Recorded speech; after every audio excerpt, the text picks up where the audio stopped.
Welcome to Arizona Legislature 101.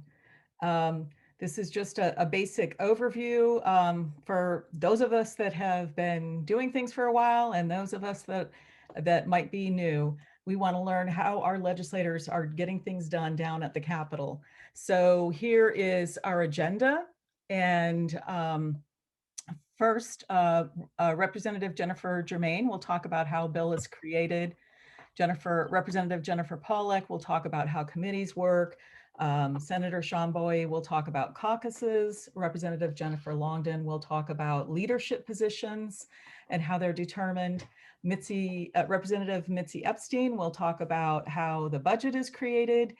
And Melody Hernandez, the newest representative in LD 26, will talk about experience as a newly elected representative and a little bit about how receiving voter feedback. And then Senator Lela Alston will talk about the importance of request to speak. You probably hear RTS a lot. A lot of us are, we want to request to speak, not that we want to speak at the Capitol, but because we really want to support our legislators. And that's part of what we're trying to do here. So Senator Lela Alston will talk about that. And then Laura Turek from Civic Engagement Beyond Voting will do some request to speak training. Now, so as you can tell, we're covering a lot of information, and just as an added incentive, if you don't have an Arizona for Biden-Harris t-shirt, we will have a raffle at the end. We will randomly choose somebody from the audience. Please. And you must be present to win the t-shirt.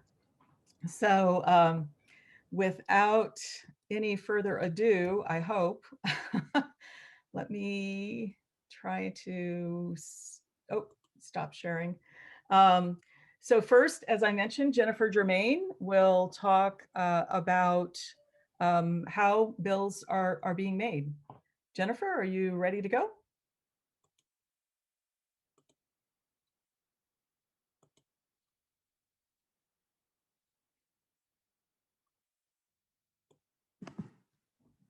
Jennifer, go ahead, Jennifer. I'm sorry.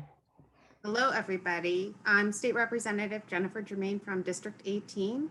That is Tempe, south of the US 60, Chandler, west of Dobson Road, Mesa, part of Mesa District 3, Dobson Ranch area, and all of Ahwatukee. So we're going to talk today about how a bill gets created and then how to get it to the floor. So our best bill ideas, they come from you, our community. They come from real people and they solve real problems that affect real lives. So for example, the bill that I have here on the screen, most of our state employees do not have basic paid family leave. So when they have a child, when they have a heart attack, when they get unfortunately struck with cancer, they're forced to take unpaid leave. So we've worked for a few years now with Superintendent Kathy Hoffman and some other leaders here in the state to make sure that our state employees have access to paid family leave. So the first step in getting a bill is to find a legislator who will introduce your bill. The second step is either the legislator or the community group on behalf of the legislator can submit the idea to Legislative Council for drafting. Every bill that gets introduced comes through Legislative Council. And that's what this, when we get them from Legislative Council, they come in this format. They'll have a rough draft folder number, the name of the attorney who drafted it, and the date and timestamp that it was drafted. You'll get a reference title, a longer title that tells you exactly where you're amending things in statute. And then once it goes into the hopper, you'll get a bill number. So once that comes back from the drafters, you'll get what's called an intro set. And that's where you need to go around and seek out co-sponsors. And it's always advisable to have members of both party express interest as a co-sponsor, because that is the best way to get something through. The legislator will drop it in the hopper, which is a bin in the clerk's office. In the House, it actually has a frog in it that croaks at you when you drop something in. And that's why it's called the hopper. And from there, the clerk's office takes it, puts it into the system, gets it a bill number, and that's when it goes live on the legislature's request to speak website and the bill tracker for the legislature. And then it's time to get to work, lobbying committee chairs for a hearing and legislators for their votes. Your voice matters. Tell your story. Show up to every committee meeting that it's in, testify. And if you can't testify in person, use the request to speak system for every single committee that your bill gets assigned to. This first photo is from our Bread for Ed crew, who was out lobbying for increases in teacher and support staff salary. Our wonderful Marcos Deniza high school teachers. And then the second group is our Indigenous women's group. And because we had a subject that people did not believe it was a real problem. These women sat in the stairwell, sat in the hallways, and grabbed every legislator that they could as they walked by and told every single one of them their story. Once you get through committee, you'll be scheduled for committee of the whole, which is when it comes to the House floor. That's when you want to organize your group and fill up that gallery. This year is kind of an anomaly because they're not letting that many people into the gallery, but next year and the year after, you'll want to organize and show up, because it holds people accountable and it tells people that you care. This is our wonderful Equal Rights Amendment group, which we tried to force a vote on the floor for something that they did not want to hear on the floor. These wonderful women came down and sat in the gallery and really made it an issue. That right now, women don't have equal rights under the Constitution. And we have people sitting on our Supreme Court who do not believe that the 14th Amendment applies to women because they were not named in the Constitution until the 19th Amendment. So once you pass either the Senate or the House, you get to repeat the entire process all over again, minus the drafting phase. So start lobbying committee chairs in the next chamber, start lobbying members, show up, talk to everybody and anybody who will hear you, use the request to speak system. And I cannot emphasize that enough. As a legislator, when I am sitting on the House floor, looking at what way I'm gonna vote on a bill that I'm not quite sure on, I'm gonna look and see if I recognize those names, people who are signed in, who are showing support or showing opposition to certain bills. And chances are, if I recognize enough names, I'm gonna side with the names that I recognize, because our community knows what's up. They're reading these bills and they are paying attention. Once you get your bill through both chambers, if you want a signing ceremony with the governor, you actually have to request one. They're not automatic. So if you want that big press moment, if you want that community involvement, there's a whole nother process that you need to go through with the governor's office to get your bill on a signing ceremony and to be able to have the camera crews there, have the TV there, and really show that the community is behind your legislation and believes in your legislation. And that is all I have for you guys, and I'm happy to take any questions that you may have.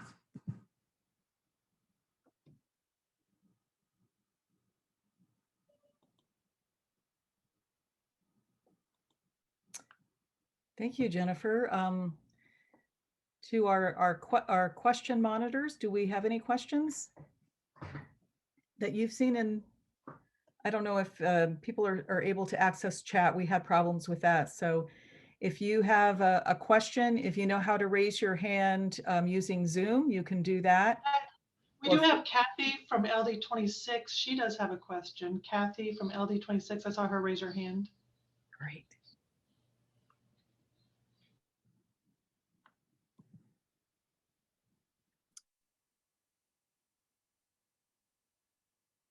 Who is on the legislative council? The Legislative Council is a group of staff attorneys. They're a nonpartisan group. They are mostly constitutional attorneys and policy wonks who know our Arizona statutes back and front and know where to fit things in and how to adjust things. It's a nonpartisan group of attorneys. Oh, Kathy, you're muted.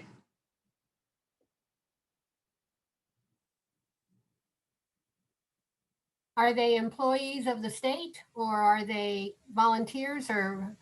They are state employees. Okay. The Legislative Council office is actually housed in the building that has the Capitol Museum in it. Okay. Thank you. Okay, and it looks like Randy Miller from LD12 has a question.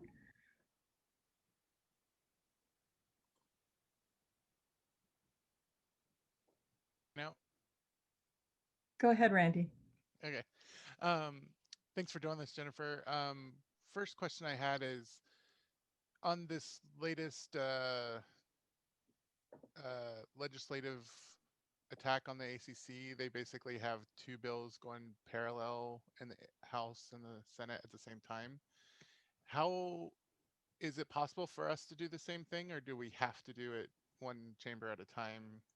It is possible to do the same thing. They're called mirror bills. So they are the exact identical legislation and you get them introduced in both chambers at the same time. And it's basically a fast track.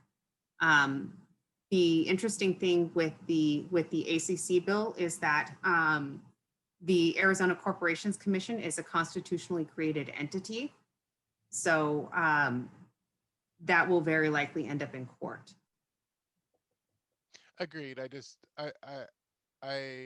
think we need to take advantage of the fast track more than we have in the past if we can find a way to do that, because it does seem to move it along faster and give a better chance to get it passed. Yes, yeah, and an example of a community bill that is getting fast tracked this session. I'm working with the University of Arizona College of Medicine and our Indian healthcare system.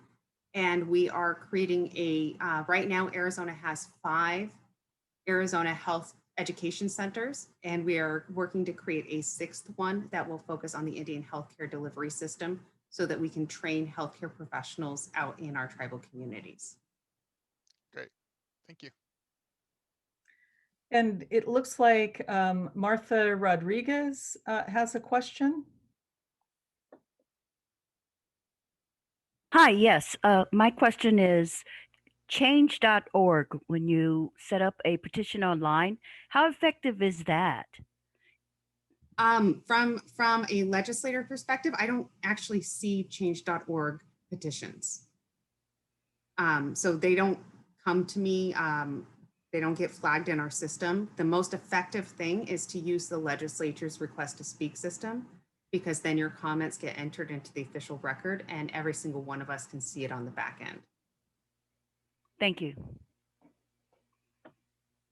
And Laura is going to be doing training on the request to speak system at the end of this meeting today. Okay, and it looks like John from LD24 has a question. Hi, good afternoon, everyone.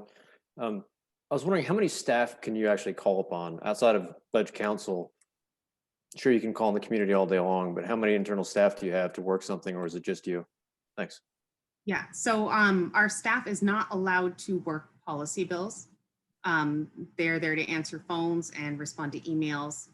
So as far as staff goes, Representative Epstein and I share an assistant, and that is our staff. Okay, I think we're running a little bit low on time, but it looks like we have one more question from Gatel. Yep, we have 1 more minute, so go. We're good. Thank you. Hi, Jennifer. My question is, you mentioned earlier that there are a lot of people in the gallery, and you mentioned the ERA bill particularly, to try to force a vote. How often does that happen? How effective is it for the citizens to be in the gallery and try to affect anything that happens on the floor of the chamber? Yeah, it is really, really important. And I can tell you one of the most effective citizen groups that did that was the Red for Ed movement. And it really scared the pants off of them when 12,000 educators showed up at the state capitol. And they packed the gallery day and night. The 3 a.m. budget meeting was full of educators wearing red in the gallery, making sure that the legislators on the floor knew that they were watching and knew that they were live tweeting and knew that they were streaming and knew that they were there to hold us accountable. And that is really, really important. And this year is an anomaly. Next year, we should be back open and having the gallery full and having that option back. But for this year, the request to speak system is going to be so vitally important. And I know Senator Alston and Laura are going to talk about that a little bit later. Jennifer, we have one more question from Carol Flores, but she was not able to raise her hand. Carol? Okay.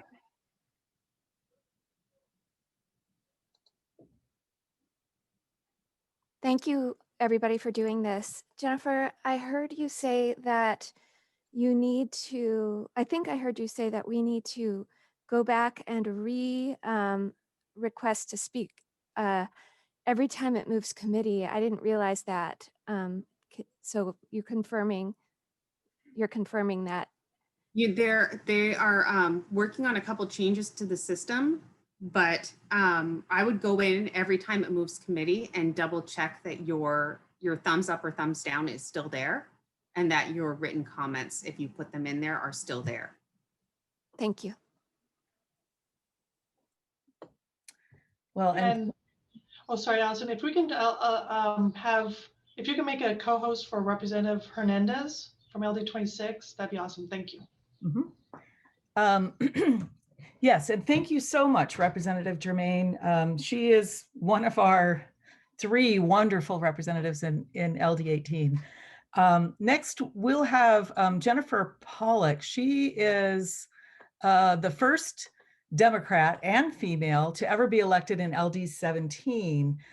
Representative Jennifer Pawlik was recently re-elected to her 2nd term in office in the Arizona State House.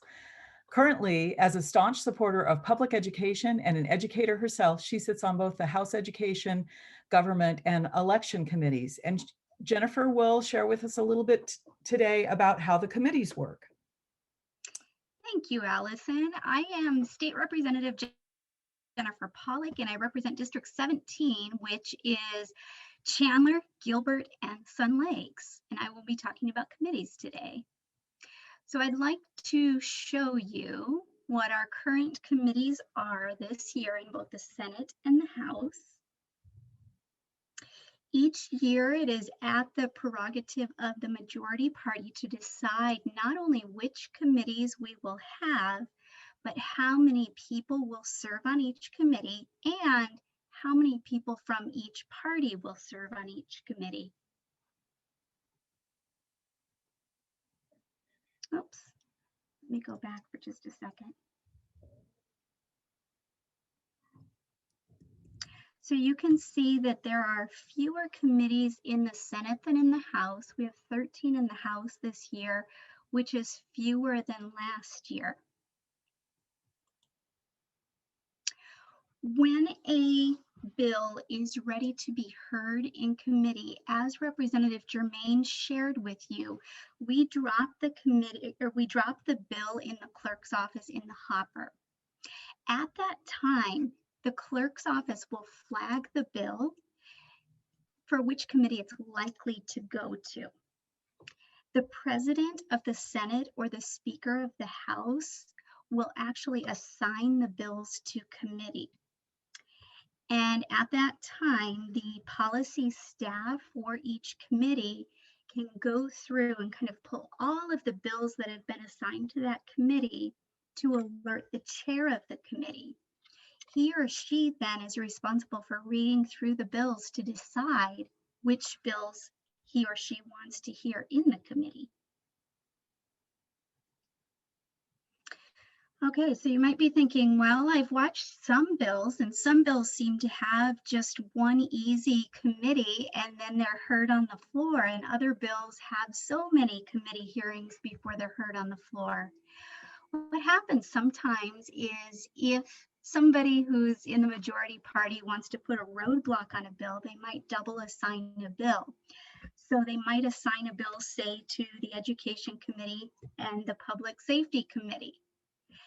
Any bill that has a dollar figure attached to it is required to also go through the Appropriations Committee. And then all bills must go through the Rules Committee to ensure that they truly are constitutional. In this picture, you'll see 5 of our 6 members on the Government and Election Committee. Representative Jermaine is not pictured because she participates virtually. But you'll see on the left the roles of the members of committee. It's always the majority who has the chairperson and the vice chairperson. And you'll see that I have in parentheses man, because that's the term they use, is chairman, vice chairman, regardless of the gender of the person. So as I said earlier, the chair is the person who decides which bills will be heard in committee.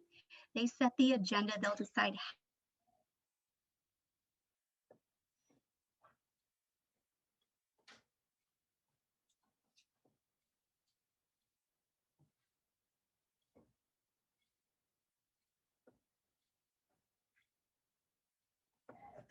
the bill. The ranking member is the lead minority member. So I am so grateful this year I am the ranking member on House Education, and that means I'm the lead Democrat on that committee.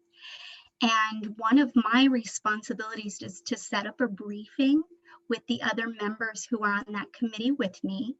So we sit down prior to our committee meeting with policy advisors on the Democratic staff, and we go through every single bill. We hear where the stakeholders stand. We look at the request to speak. We look at how these policy changes will impact the community. And we really talk through the bills before committee. If we have any questions, that's the time we bring it out so we can make sure that we have a good understanding before we get to committee. Some ranking members are allowed to sit in on the agenda setting with the chair of the committee. It just depends on personalities and how that goes. I have been fortunate to be included in agenda setting with Representative Udall on the Education Committee. So that's been nice. She knows what she's doing, but if there's a bill that I know we won't be in favor of, I can speak up. And we recently had a bill that was held because the Democrats were not on board. Now the members are members of both parties, and their job is to come to the committee meetings having read the bills, having looked at the RTS. They should be ready to ask questions and to listen and to be able to explain why they're voting one way or the other. So you've heard already a number of times request to speak. It's so important that you participate in the request to speak system for the committee meetings. So on the left, we want you to log in and then choose yes if you intend to actually address the committee. Right now, all of the committees in the House and in the Senate are allowing testimony virtually, and that's new as of this week. So you'll see on the right, if you are planning to testify virtually in the Senate, you must email the email that's listed on the agenda by 9 p.m. the day before the Senate hearing, And that's an example of the email you would send to the Senate Education Committee to ask to speak virtually. The House is pickier. You must email 24 hours in advance of the committee if you intend to testify virtually. And know if you're 5 minutes late, you will not be allowed to testify. So it's really critical that if you intend to participate, you have to send that email within those time periods. Okay, so if you've watched the committee, you might think, oh my goodness, this is scary. I don't know how to do this. You might hear the chair say, go through the chair, and you might not know what that means. So what you would do is before you speak at all, you always start by saying Madam or Mr. Chair. If you're testifying on the bill, I would suggest that you introduce yourself by name and perhaps say the city or town where you live, and then talk about your connection to the bill. Are you a parent? Are you a teacher? Are you a taxpayer? What brings you to it? I would really suggest having a coherent message prepared in advance. Practice saying your message. Time yourself.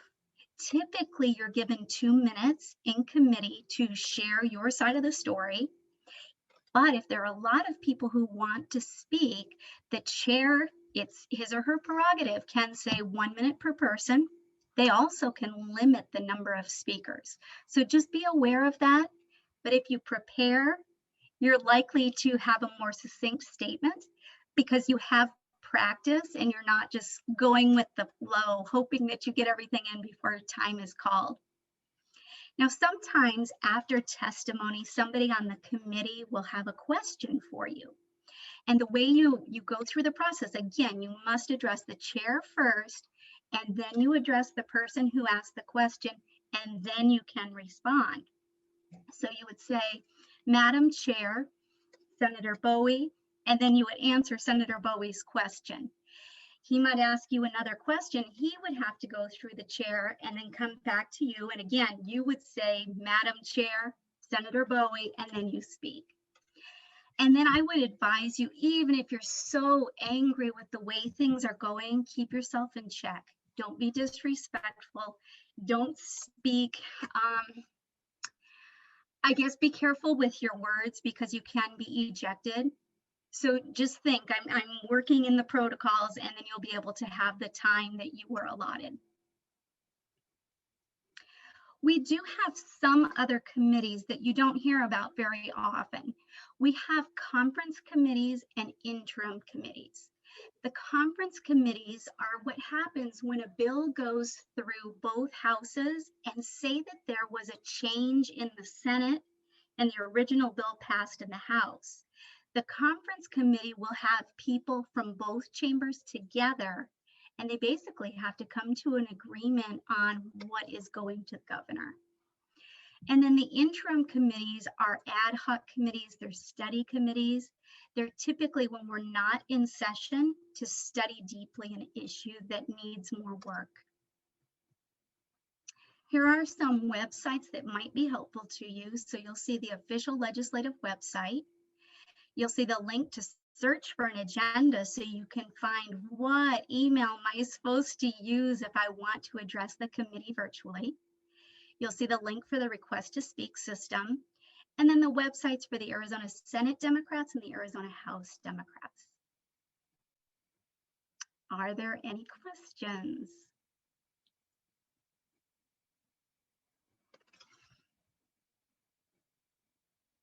I see Tom's hand. Hello. Hi, my name is Adam Metzendorf. I'm part of LD24.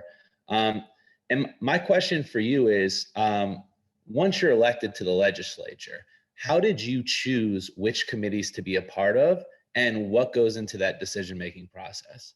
That's a great question. Thank you, Adam.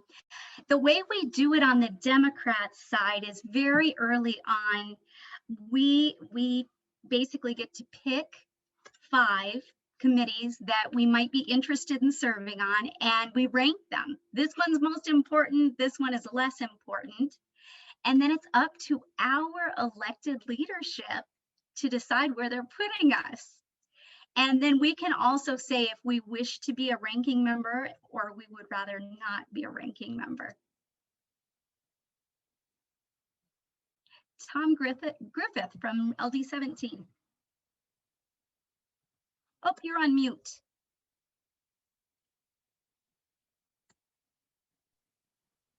All those email addresses that you just gave, they went by pretty fast. Are they published somewhere where we can look them up, etc.? They sure are. And I don't know if the people who put together this presentation, if I can send those to you and maybe you can send it out to the people that registered. I would appreciate that. Definitely. No Yes. problem. It looks like we have Randy Miller, if we can. Hi, Jennifer. Yeah. Hi, Randy. How are you? I'm doing well. How are you? Good. So my question was kind of related to the last one. You put up the email address for the education committee, but is there a place to get the list of all the committees? Yes. Email addresses? So let me see if I can go there quickly for you.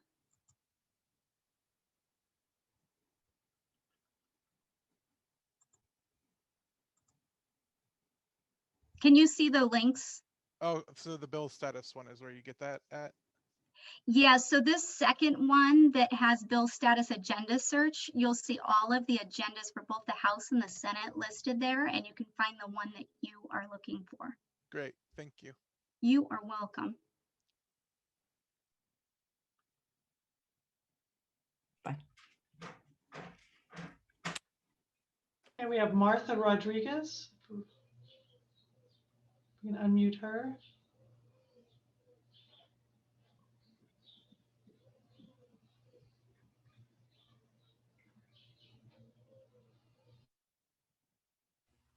My question was similar to the other person's question regarding the emails. I wondered if there was a copy of the slide presentation that we can get where we can be able to reference those. And I would be happy to share that with the organizers of this program. Yep, and yeah, LD 26 will send them out. I'm sure the other LDs will send them out as well. Alex, so we have Brianna from LD 10 has a question. Hi there. Did you say that it's the clerk that assigns the bills to the committees and can kind of create those blocks by assigning it to multiple committees? And if so, is there something that the public can do to sort of intervene or have an influence at that stage before, like as it's getting assigned? The clerk is flagging it for the chairs so that they can start reading ahead of time, but it's actually the president of the Senate or the Speaker of the House that is the one who decides how many committees a bill will be assigned to. And you absolutely can reach out to the Speaker or the President to ask them to hold a bill, ask them to assign a bill. You certainly can do that.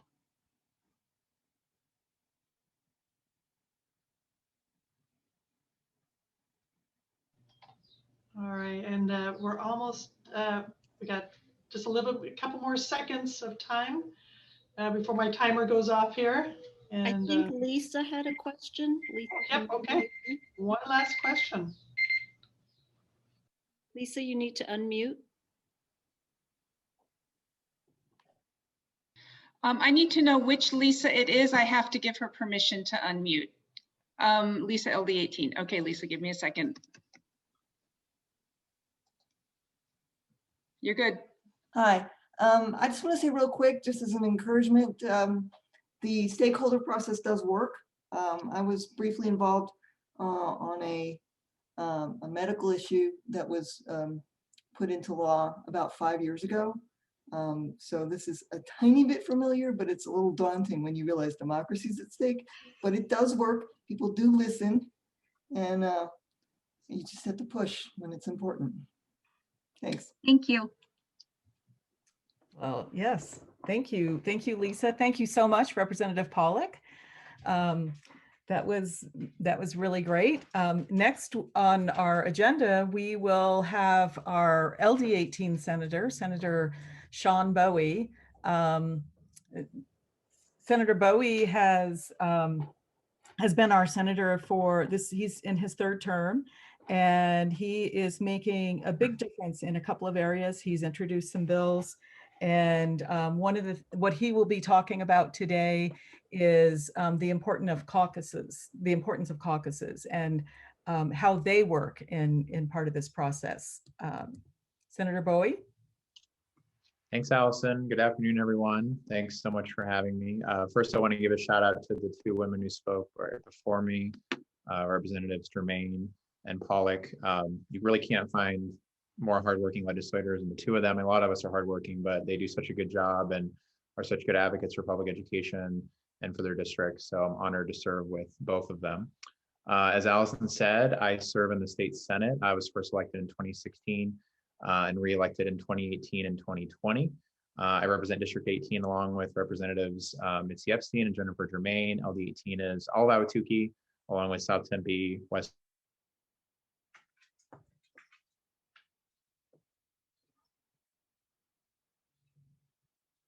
Yep, you're frozen, Sean. He must be having trouble with his signal. Hopefully we'll get him back in a second. Am I back? Yes, you're back. Okay, sorry about that. So in terms of caucuses, so caucus means two different things. So I wasn't sure which one you wanted me to talk about, so I'll just talk about both. So in one sense, caucuses means the Democratic caucus and the Republican caucus. So obviously folks get elected. They're either elected as Democrats or Republicans. We don't have any independents right now. It's just D's or R's. So in the Senate, it's 16 Republicans and 14 Democrats. And in the House, it's 31 Republicans and 29 Democrats. So very narrow margins. So each caucus, usually a couple days after the election, elects a leadership team. And that leadership team leads the caucus. And then each caucus has their own policy staff. So I know there was a question earlier about staff and what's their role in the process. So in the Senate, we each get our own assistant. And in the House, a lot of the members share an assistant. But we also have what's called a policy staff. And they're in the basement because we're in the minority. The majority gets windows and they're in higher floors. But our policy staff, what they do is they are the brains of the operation. We have a chief of staff. We also have some attorneys. And we also have policy staffers for specific policy areas. So we have an education policy staffer, healthcare, an appropriations staffer, and so on.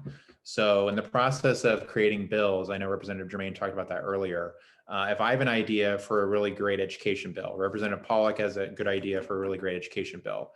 The first person we go to is our policy staffer for that area. And I say, I have a great bill I want to do, and it's about this. And then they are the ones that work with legislative counsel to tell them, okay, here's what they want to do. And one of the great things about being a legislator is, we can introduce a bill about anything we want, as long as it relates to state law. And then the smart people, the people on staff, like they're the ones who take that idea and then put it into a draft. So our policy staffers help with that. They're very busy with that in November, December, January, and the run up to session and the deadline to drop bills.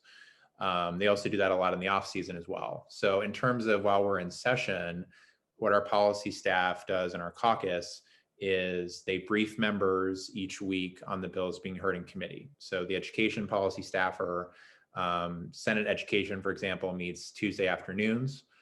So usually the day before, they will brief everyone on the committee and run through all of the bills. They'll also meet with stakeholders, usually the week before, and go over all the bills and determine whether they're in support or they're opposed, some background, answer any questions for them, talk about amendments. Those are all things that policy staffers do. The other thing that they'll do is they will brief the entire caucus as well and answer questions when we're in the caucus meeting, which is the other definition of caucus, and answer questions about, whether they think it's a good bill or a bad bill, where stakeholders are, and so on. So our policy staff is very important. We could not do our jobs without them. And they help comprise the caucus. So the other part of our caucus, in the sense of Democratic caucus and Republican caucus, we usually have weekly meetings. We go over, troublesome bills. Usually it's bad bills that we're fighting against. So Thursdays are usually our busy day for floor action. And that's when we'll discuss, okay, there's a bad voting rights bill that's on the agenda, or there's a bad ESA voucher bill that's on the agenda, and so on. And we'll discuss those bills. So the other definition of caucus is the caucus meetings that we have every week. They're usually on Tuesday. Past the Rules Committee, which usually meets on Mondays, and the Rules Committee is really just lawyers looking at it, making sure there aren't any legal or constitutional issues with the bill. So before a bill can go to the floor for what's called Committee of the Whole or third read, and third read is where bills get their final votes, it has to pass both the Democratic caucus and the Republican caucus. And a caucus meeting is really just a long list of bills that pass committee the week before, and they're sorted by committee. And then let's say you have the Appropriations Committee, and they'll go through all the bills that pass that committee. A policy staffer will give a brief description, and then we might have a discussion about it. Now, these meetings are important because if there's a really important bill, like in the Natural Resources Committee, like I know a lot of folks are upset about this bill going after the Corporation Commission and stripping them of some of their powers. People will ask me, you know, they're emailing me like, vote no on 1175, this bill is bad, but because I don't sit on the Natural Resources Committee, I haven't seen it yet. Like we have 1,600 bills that were introduced. We have hundreds of bills going through the process. Unfortunately, we don't know everything about every bill. So caucus is where we can see, oh, okay, this bill is bad. Now I'm aware of it. We've heard a little bit about it. I could then do some more research on it before it gets up for a vote. So that's something that we do in caucus every week. So once a bill clears caucus, one last thing I'll mention, there's also something called the consent calendar. And there's a consent calendar every week. It's usually non-controversial bills, although sometimes they like to slip some controversial bills in there. It's bills that don't have amendments on them and are just clean bills. And each week there are bills that are placed on the consent calendar. And unless someone pulls the bill off the consent calendar, that bill can go straight to third read on the floor, and it doesn't have to go through Committee of the Whole where we debate bills. So for example, I had a bill that passed the full Senate the other day that was on the consent calendar. Nobody pulled it, nobody objected to it. So it went straight to the floor for third read, and it passed on the floor on Thursday. So that's what caucus meetings are. So once a bill gets through caucus, it's then ready for the floor. And I don't think anyone is talking about Committee of the Whole or third read, so I'll just talk about that real quick. So in the Senate, at least, we get a calendar the day before, usually in the late afternoon, telling us what bills are going to be on the floor the next day. That's how it works 95% of the time, not always, but 95% of the time. So we have a little bit of a heads up about what bills are going to be voted on the next day. So we just finished our 4th week of session. We really haven't had we haven't had a lot of controversial bills yet. Those are coming. So we get the easy bills out of the way first. But we know, like, if there's a bad bill that's on the calendar, we have a heads up the day before. So we can tell folks, we can post about it on social media, we can start getting our talking points together. My job is usually trying to talk to folks on both sides of the aisle to try to stop bad bills.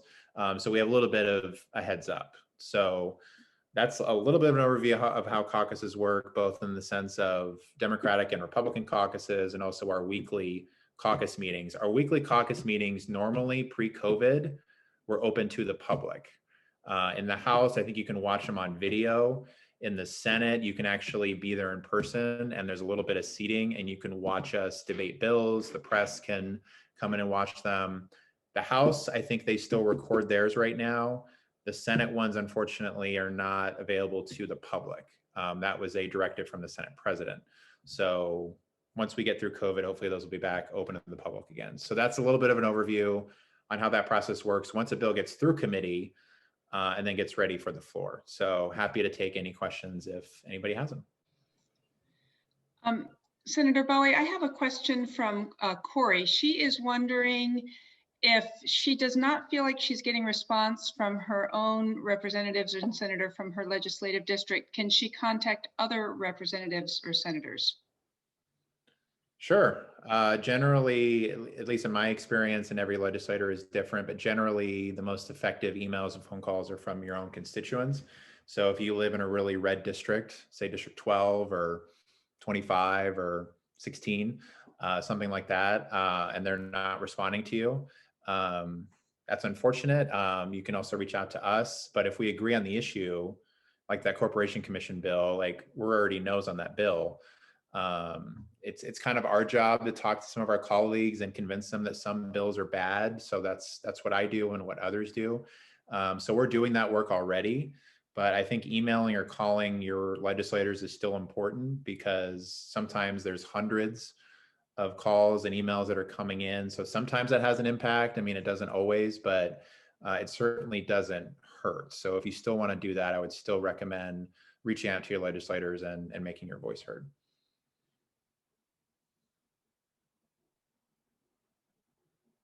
Thomas, go ahead with your question.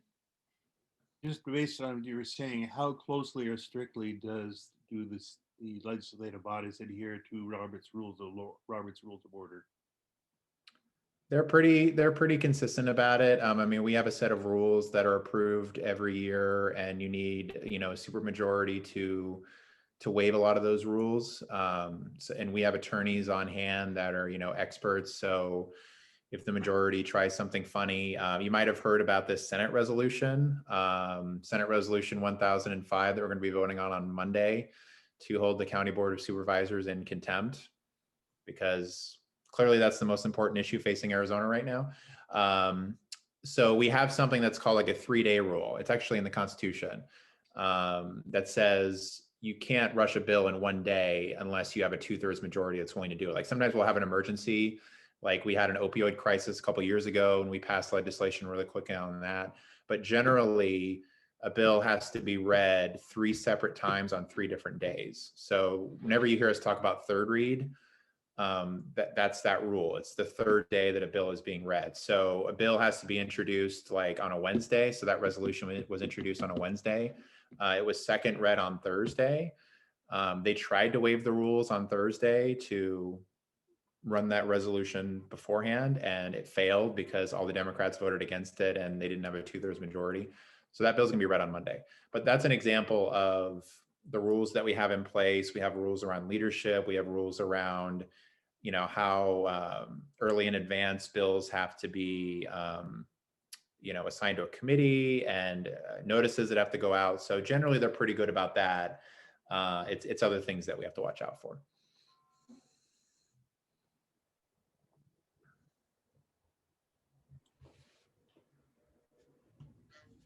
And it looks like we have Nick Collins that has a question.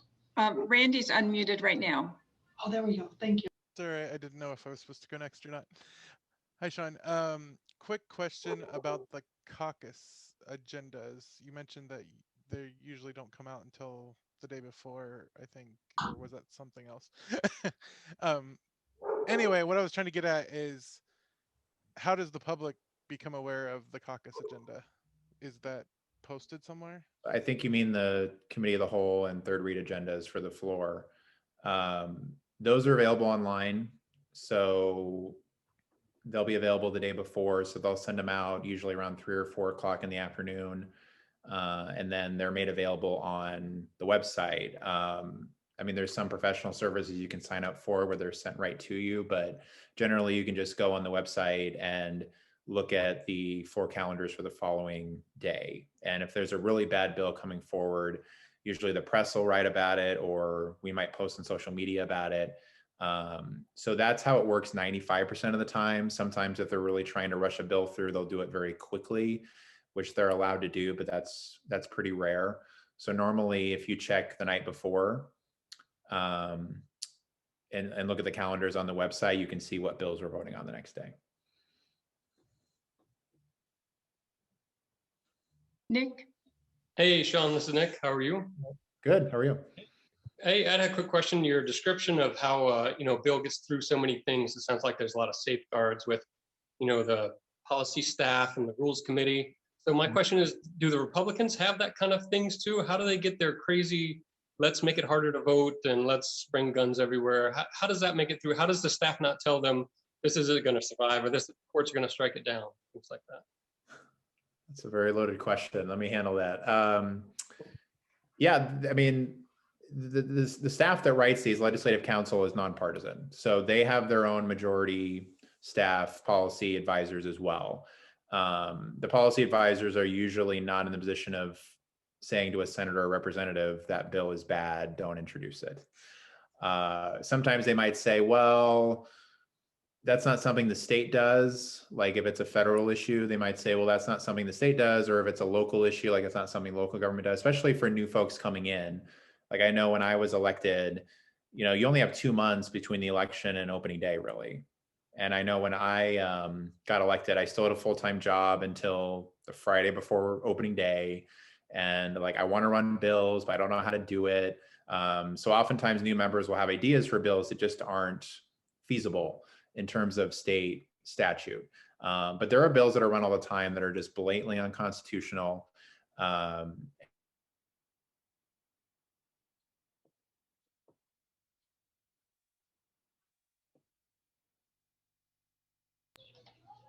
Looks like we lost them. Uh-oh.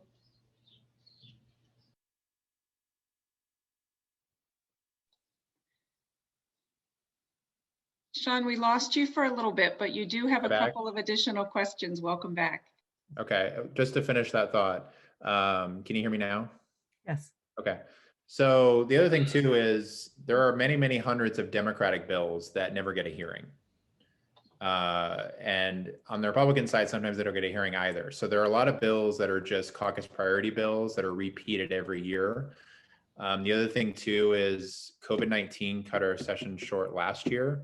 So there were hundreds of bills that were 2/3 of the way through the process that just didn't pass. So those bills were ready to go for this year. Like some of the bills that I introduced, like my bill to ban conversion therapy, the bill to expand non-discrimination protections, some of my education bills, those bills didn't pass last year. So they're just ready for me to run again the following year. Okay, and I just need to kind of keep us on track. Every presenter has 15 minutes that's allotted to them. So if we do have extra questions, if we can hold them off, if the representatives want to stay after the meeting, because we need to stay on a nice schedule here. So, and want to be fair for all the other representatives. So everyone has 15 minutes. I'm the timekeeper. Okay, so if we can, sorry for those folks, but we do need to move on to the next presenter on the agenda. Thank you. Mm-hmm.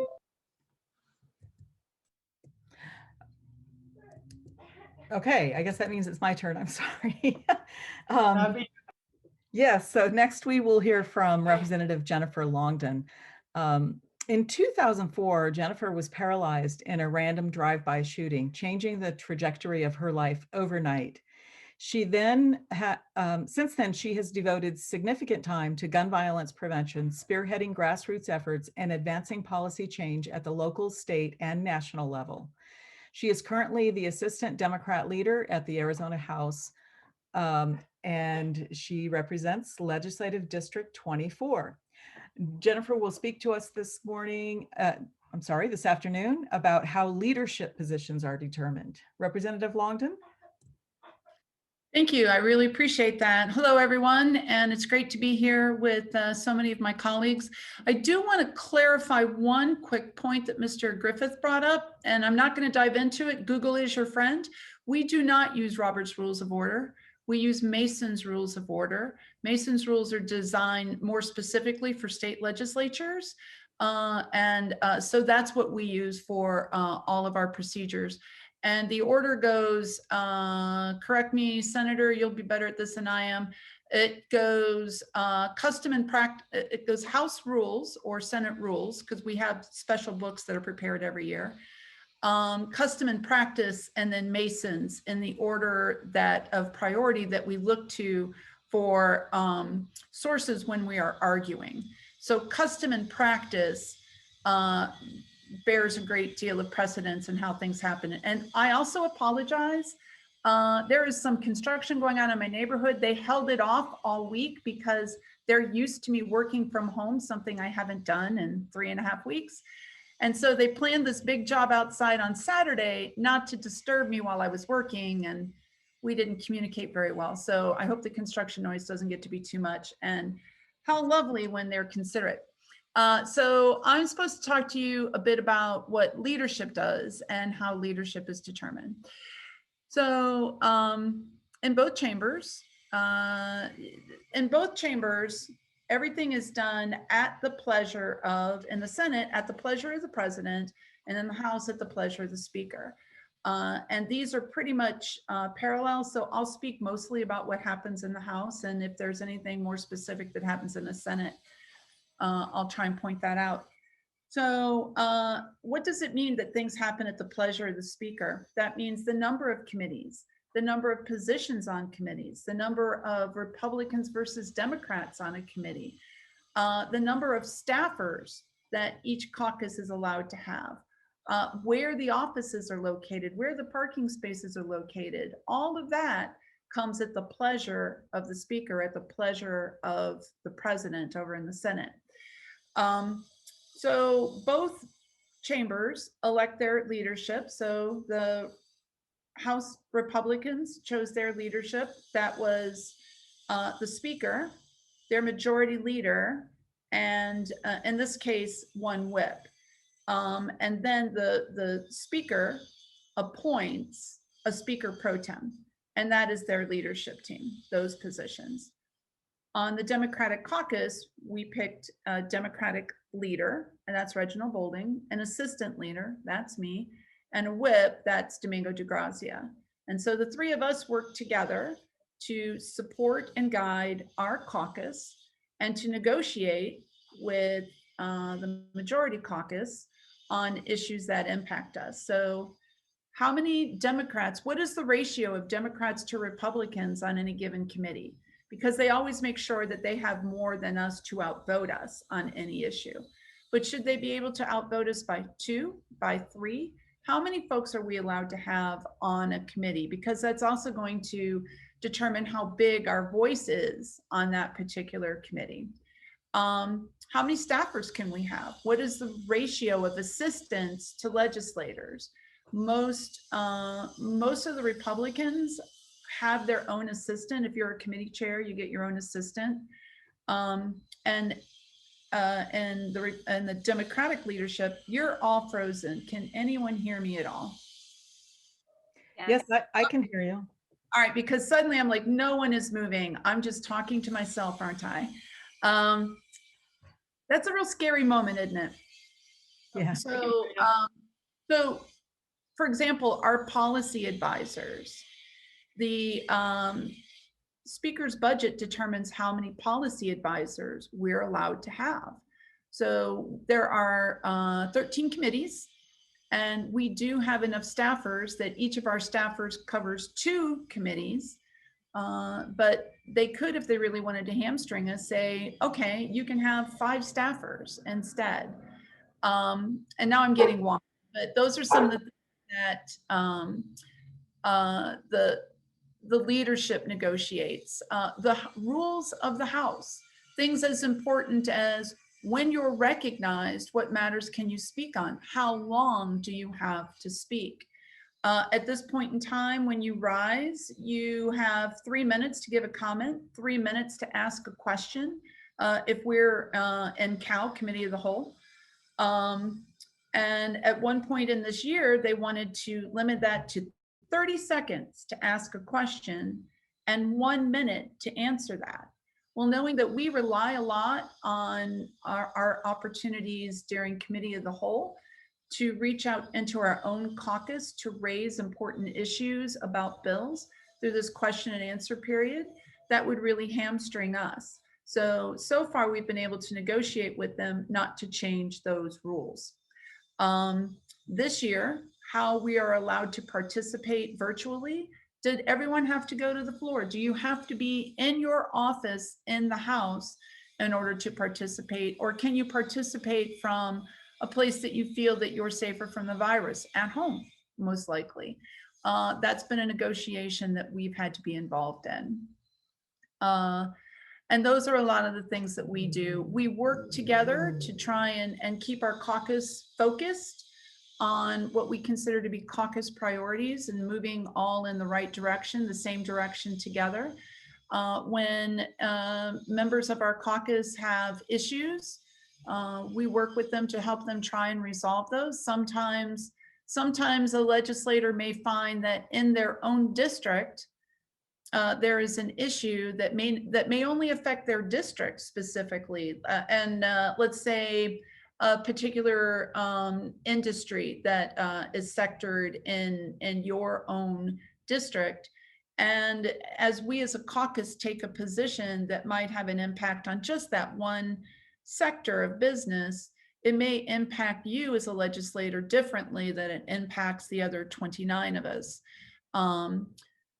So we work within our caucus to help smooth out those kind of issues as well. So our job in leadership is to facilitate the work of our entire caucus and negotiate with the Republican caucus in the House or in the Senate to move things forward, and then to go and work in the governor's office as well. So leadership got a preview together. Democratic leadership in both the House and the Senate went and met with the governor's staff to get a preview of his budget before it was fully released. Of course, we got it at the 11th hour where other folks got to see it well in advance.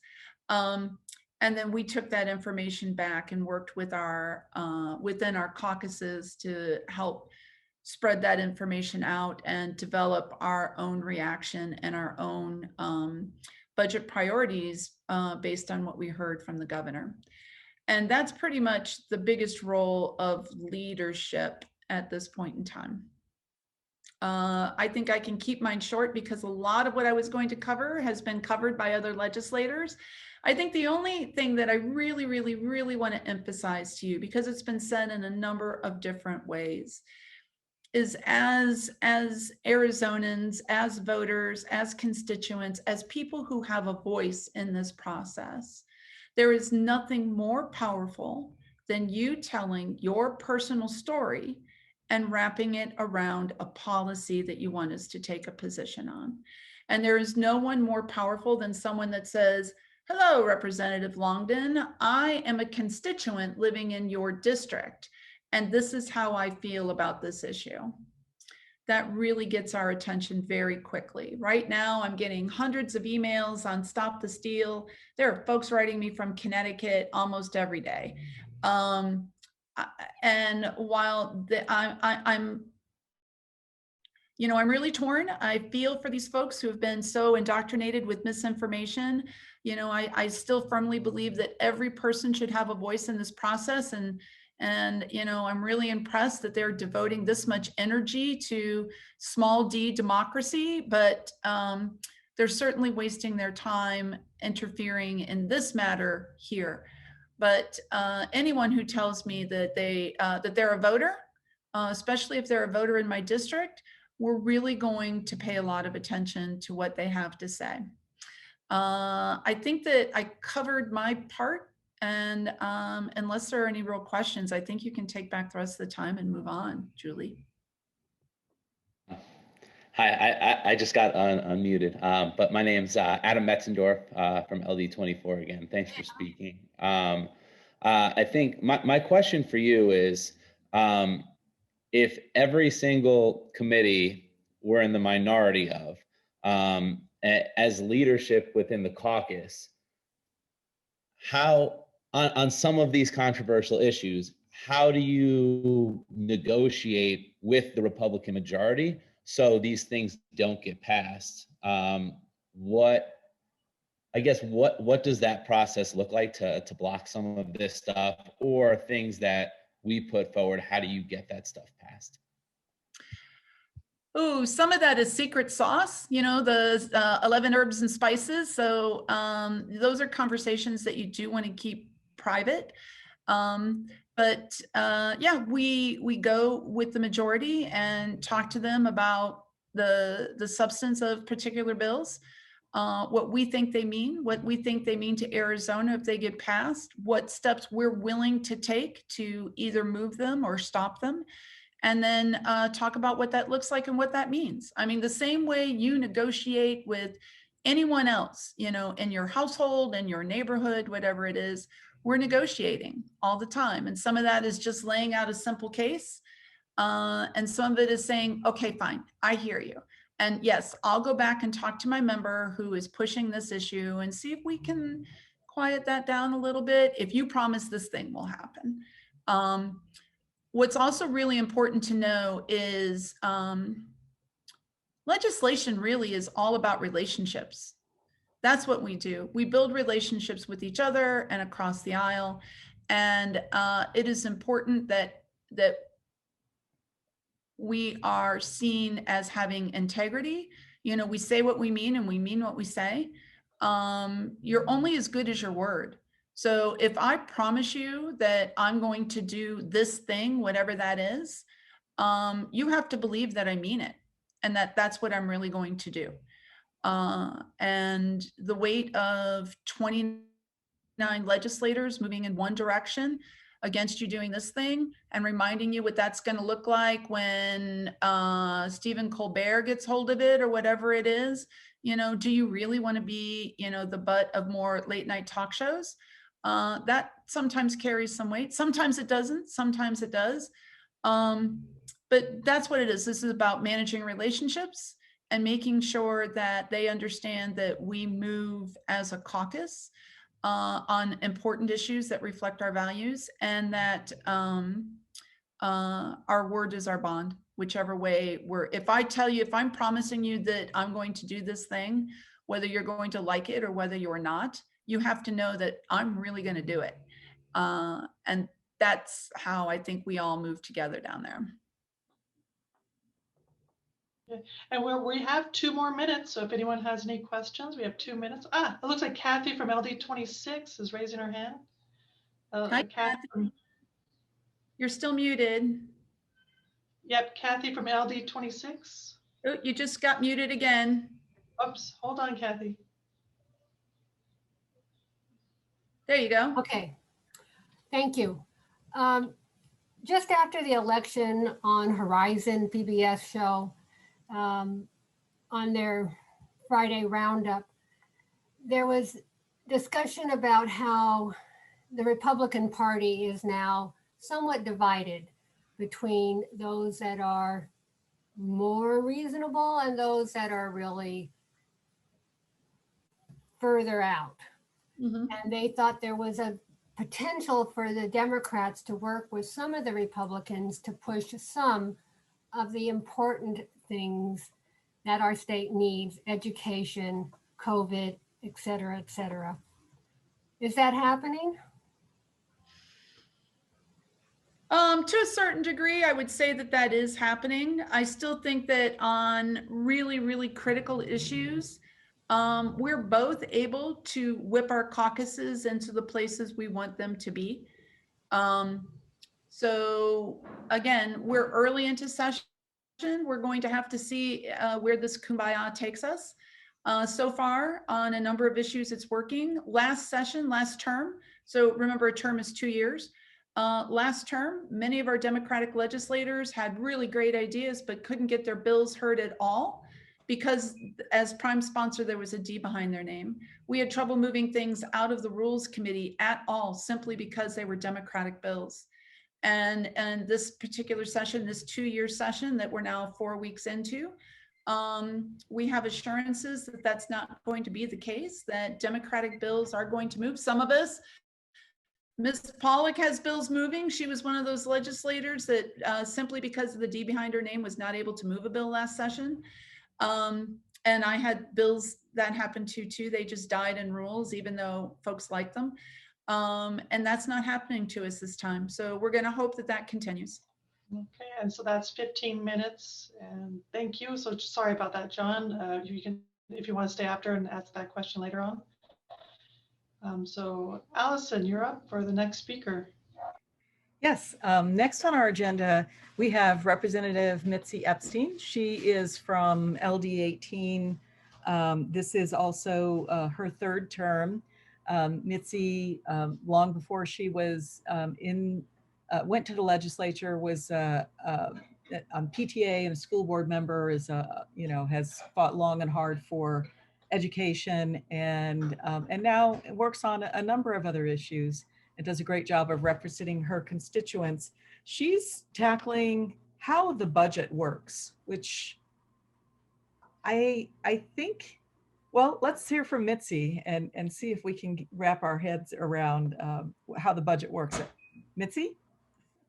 Thank you, Allison. I thank you for winging it on the introduction. It's nice when you have a longtime friend to introduce you, and I didn't send her anything, so we just managed. So yay, thank you for that. And thanks to everybody who has organized this today. It's been a delight to listen to everybody, and your questions are terrific. And there are 102 people listening, meaning this is, you know, it's your government. And this is just fantastic. So thank you, everybody. I'm going to share my screen because I'm talking about the budget, and it just goes better when I can add some colors and pictures to this talk. So hopefully you can now see my screen.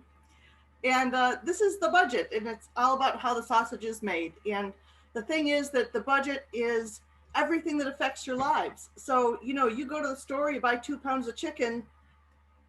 If those weights and measures are not being checked, you don't know if you're really getting 2 pounds of chicken. So the government is doing a lot. The budget is a matter of our priorities. Certainly, the amount of money we put into public education matters in the budget. So how does it all work? Well, there's 2 important parts. The governor makes a budget and the legislature makes a budget. Sometimes there's 4 different versions of the budget from the legislature because there's the House and Senate, Democrats and Republicans.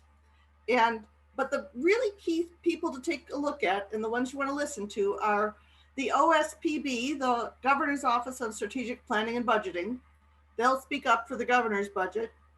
And the JLBC helps the legislators create that budget. So the JLBC, the Joint Legislative Budget Committee, these are the professionals who are economists and mathematicians of various kinds who actually help us to write the budget. It's their job to make sure that we don't forget anything and that everything balances and so on. Because as you may know, Arizona has a requirement, our budget must balance every year. So what goes into it? Well, I've tried to just pick this a little bit by the size of the font, so you can see that bills with appropriations matter. So one way to get an idea into the budget is to, as a legislator, to write a bill for it and make it assign an appropriation. So I had an appropriation bill for $400,000 to plant trees in schoolyards. So that's a possibility now. It's in writing. That could end up in the budget.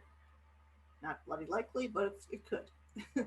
Another thing is the survey of legislators. So especially the Democrats, we reach out to the other legislators in the Democratic caucus and survey them. What's important to you? So in addition to the bills you've dropped, we ask other Democrats, what's important to your constituents now? Of course, the governor's priorities matter a lot.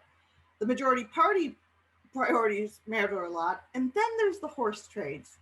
When they're getting down to being about ready to roll out a budget, they have to come up with 31 votes in the House and 16 votes in the Senate. And in order to get that, sometimes they start to trade things. And that's where you'll see things in the budget like a few $100,000 for a fish pond in one district, or $250,000 for a horse race prize for another district. And those are the little horse trades, literally, that happen where people will say, I'll vote for the budget if you put my piece of pork into it. And that happens. And I want to thank everybody who touched on how the committee processes work. Those officially don't matter at all for the budget. What does matter is what the actual budget bills. So you may have a bill for an appropriation, say my tree bill, and it could pass the House appropes, pass the House floor, pass the Senate appropes, pass the Senate floor, and go nowhere, because the only thing that matters is, does it make it into a budget bill? And there are about 9 of those that get dropped in the spring, usually. So for instance, frequently things that come up in the budget, we have not seen them in the committee at all. And the problem is then you have not had a chance to speak up about it. And that's a crying shame, to be honest with you. If they put a new idea into the budget and they don't put it through a committee, then you, the people of Arizona, have not had a chance to weigh in on it. And so RBF, what I call it really bad funding in education, the governor calls it results-based funding. It's when you test kids and hand out money based on that. That idea didn't go through committee. So we had to bring it up on the floor with an amendment to the budget. And that is the way that the Democrats have a voice in the final budget. We bring up amendments when it comes to the floor. And we'll speak to our amendments and explain why they're important. And generally the majority party will say, that's nice, sit down, go away. But these amendments really matter because that's when we can speak up for you and talk about why it's important that the budget should include money for WARF, the Water Protection Fund, and why the budget should include money for rent protection, and why the budget should include money for the Housing Trust Fund to make sure that we have affordable housing in Arizona. So those budget amendments on the night of budget, when the budget is being debated, they matter very much. And even if you think that your particular important part of the budget is not going to make it, talk to your representative and see if maybe they could bring a budget amendment to the floor so that at least your point can get some discussion, because your ideas matter. So as the budget is moving along its process, what do you need to watch? I know that so many of you are wonderful. You're watching that education committee like a hawk. It's great. You're watching the government committee because there are so many dangerous bills out there that are dangerous for democracy. Let's hope some of them will help make our elections even more secure, but you're watching the government committee and that's fantastic. Keep up the good work. I want to bring your attention to the little known committees that are very important, such as the Ways and Means Committee in the House and the Finance Committee in the Senate. These are the committees that look at the revenue for the budget. And then the appropriations committees in the House and the Senate, they look at the spending. Of course, there's COW. Senator Bowie talked about the committee of the whole. That's the floor session. And third read is when that's the final time we listen to a bill and vote on it. So voting occurs on third read, and COW and third read, that's generally referred to as the floor. The most important thing to keep an eye on, though, is just call your legislator at any time during the session and ask them, what budget priorities are you working on to include in the budget? And talk to them about what's important for you as their constituent. How do you figure out what's going on? Well, I'm going to show you the portal into the wonderful world of making the budget. Many of you probably know azledge.gov is the website. I hope that some of you have found the JLBC tab on here. That's the Joint Legislative Budget Committee. Click that tab and there are so many wonderful things. It's a portal to see where everything happens. And so, you know, it's a budget, it's spreadsheets, it's details. I thought Mickey Mouse was a little nicer way to present it. It's a portal into a whole new world. But on this page at the Joint JLBC tab, there are budget updates, economic analyses, monthly fiscal highlights, the fiscal notes for every bill. If you want to find those, they're in there, and even JLBC careers. So if you know somebody who wants to be an economist when they grow up, this is the place for them. For this year's budget, some of the key points that the JLBC has brought forward to us are that since the pandemic began, we're doing better than we thought. Revenue is okay. Why? Well, lower school enrollment. That's an odd way to put it when the fact is that the powers that be have just decided to not send what they promised to schools. Medicaid funding, you know, part of the CARES Act is that Medicaid reimbursements are at a little higher rate than they thought they were going to be. So that's been good to reduce state spending. So are you ready for this? The projected ending balance, we had worried we'd have a negative balance. We were worried about cuts. We have a positive balance, somewhere in the ballpark of 1.6 billion to 2 billion, according to the legislative side's analysis. The governor thinks we have $900 million balance, and that just depends on who's running the numbers so far. Does that mean that we actually have a surplus of money? No, it does not. It means that we have not been taking care of things. And so from not taking care of things, we have some money that now we could actually start to take care of things in Arizona. So another thing you can see in that, all from the DLBC portal, this is the actual spreadsheet of the budget. If you are so inclined to look, it's exciting. You can see anything you want in here. On this particular page, this is the last page of the budget for the next year. And you can see in yellow where it's a $900 million balance, according to the executive. The executive is the governor's budget. So that's a 900 cash balance at the end, and an ongoing balance of 157 million, which is pretty close. But that's some money left over. So what's up with that? Well, the thing is that over time, year after year, we've had legislators and governors for many years now, whose goal has been to spend less money. Instead of saying, let's be as efficient as we can in our agencies, their idea was just cut. And what happens when you cut agencies without evaluating those cuts? Well, the number one thing is pandemic unpreparedness. We didn't have PPE available. Our vaccinations are not exactly going well. And Arizona right now has the highest number of COVID patients in the hospital per population in the US. So our agencies are filled with the people who are supposed to be taking care of these things and making plans to help our public health, but we've cut them. And this is our result. Another example of agencies, our Department of Health had an audit recently that found out that they were lacking enough inspectors for residential facilities. So this is, grandma's in assisted living, who's checking? Who's doing those inspections? Well, the Department of Health, we found not so much.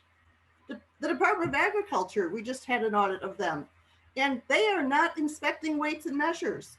That comment I made earlier about you go to buy 2 pounds of chicken, I'm not too sure that anybody has checked that scale lately to make sure that it's correct. We've got a serious problem of not enough inspections going on, similarly with pest management, which is also in the Department of Agriculture. Now, I don't blame any of the staff who are in these departments. These are top executive and legislative decisions about the budget that have been made over time to cut. One of my favorites is the Department of Insurance. Did you know that the Department of Insurance is actually supposed to be there, that you could call them and they could help you when you need help with your insurance company? When we were developing Jake's Law, there was a moment where this big room full of lobbyists and stakeholders and parents, and we said, what can we do to help people know the Department of Insurance is supposed to have your back? And that's when we came up with, let's put their phone number on your insurance card. And there was this moment when everybody pulled their insurance card out of their wallet and they were looking to see, is there room to put that on there? So agencies are there to help you, the people of Arizona, and their staffs are generally have been cut in half. This is a 2-minute warning. You have 2-minute warning. Appreciate that. So there are a couple of places that you can go to get more budget information. The Arizona Center for Economic Progress is terrific. The Grand Canyon Institute, the governor's OSPB, all the agencies, they all have great information. But the thing to keep in mind is that a budget is a statement of our values. And it's all about you, the people of Arizona. That's what we're downtown for, is to help you. And you are what it's all about. So I hope you'll continue to speak up. And now, questions.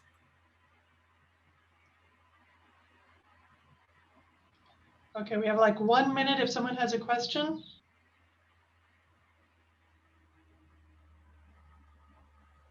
Okay, if there are no questions, then we'll go on. Mitzi, I have a feeling that there are a lot of questions, but trying to figure out how to word them might be a little bit challenging. That was a lot of information that you shared. Thank you very much. That's right. Since I have 1 minute left, I'm going to make my pitch for unemployment insurance. We've been working on that. We have some wonderful reforms for unemployment insurance. We have a bill. Representative Cook has been working with Representative Freeze and I, and we have a bill to increase the maximum to $300. It will increase the work limit. So that if you make $160, no change in your benefits for unemployment insurance. You get to keep the 160 plus your regular benefits. And we will do that by raising the tax base, which makes it less regressive. This is my work in life, is to make our taxes less regressive. And this unemployment insurance tax change will do that just a little bit. So speak up to your legislators. House Bill 2805, we need to have this heard and we want them to support it. So please call your legislators and give support for our unemployment insurance. Actually, completely bipartisan work has gone into this. Okay, and that's House Bill 2805? Right. Great. Okay, thank you so much, Mitzi. And yeah, we'll all be pulling for that one. Next, we will have a newcomer to the Arizona Legislature. Representative Melody is in LD 26, and she will be talking about her experience as a new representative, and also how she manages and would prefer to receive feedback, especially as a new legislator. Representative Hernandez, go ahead. Awesome. So hi, everyone. It's nice to see some familiar faces and to meet so many new individuals. I think this event has been awesome, and I've even learned a little bit being a new legislator.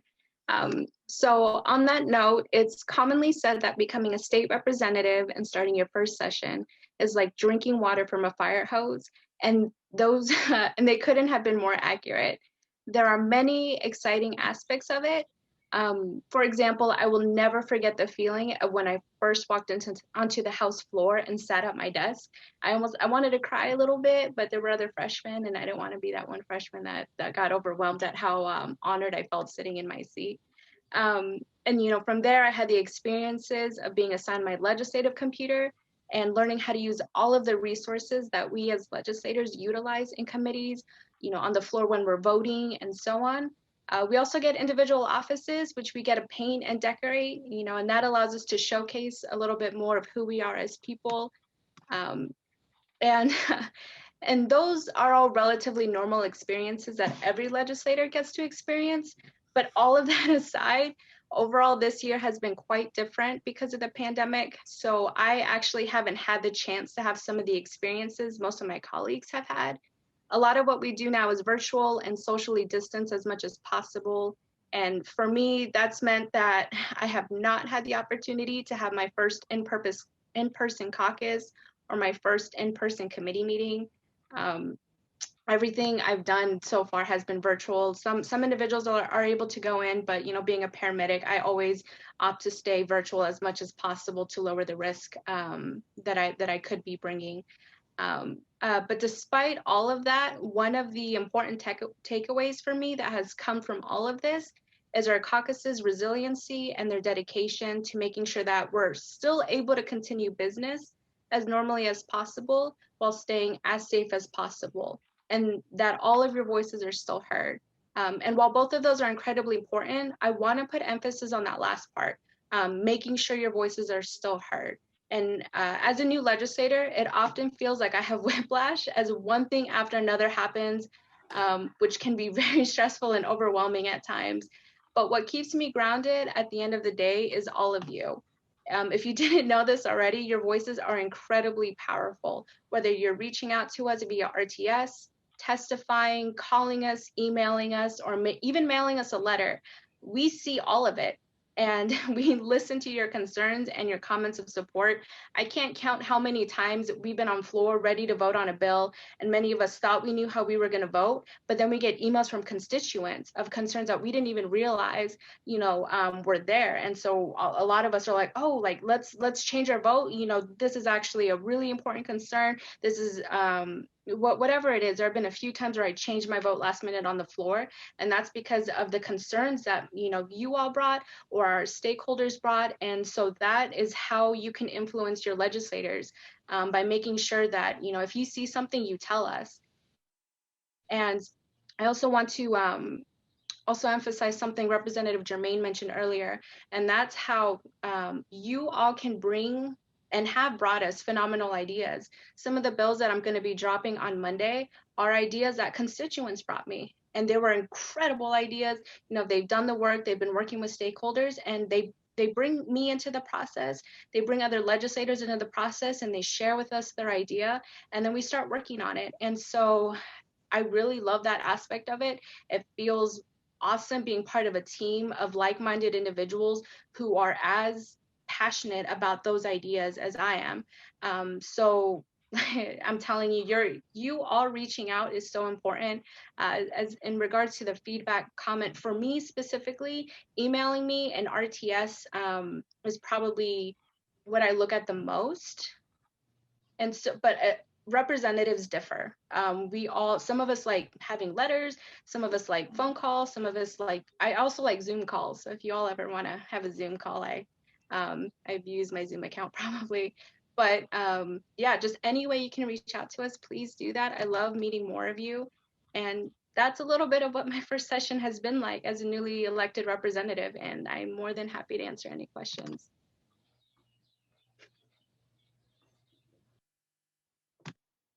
All right, do we have any questions?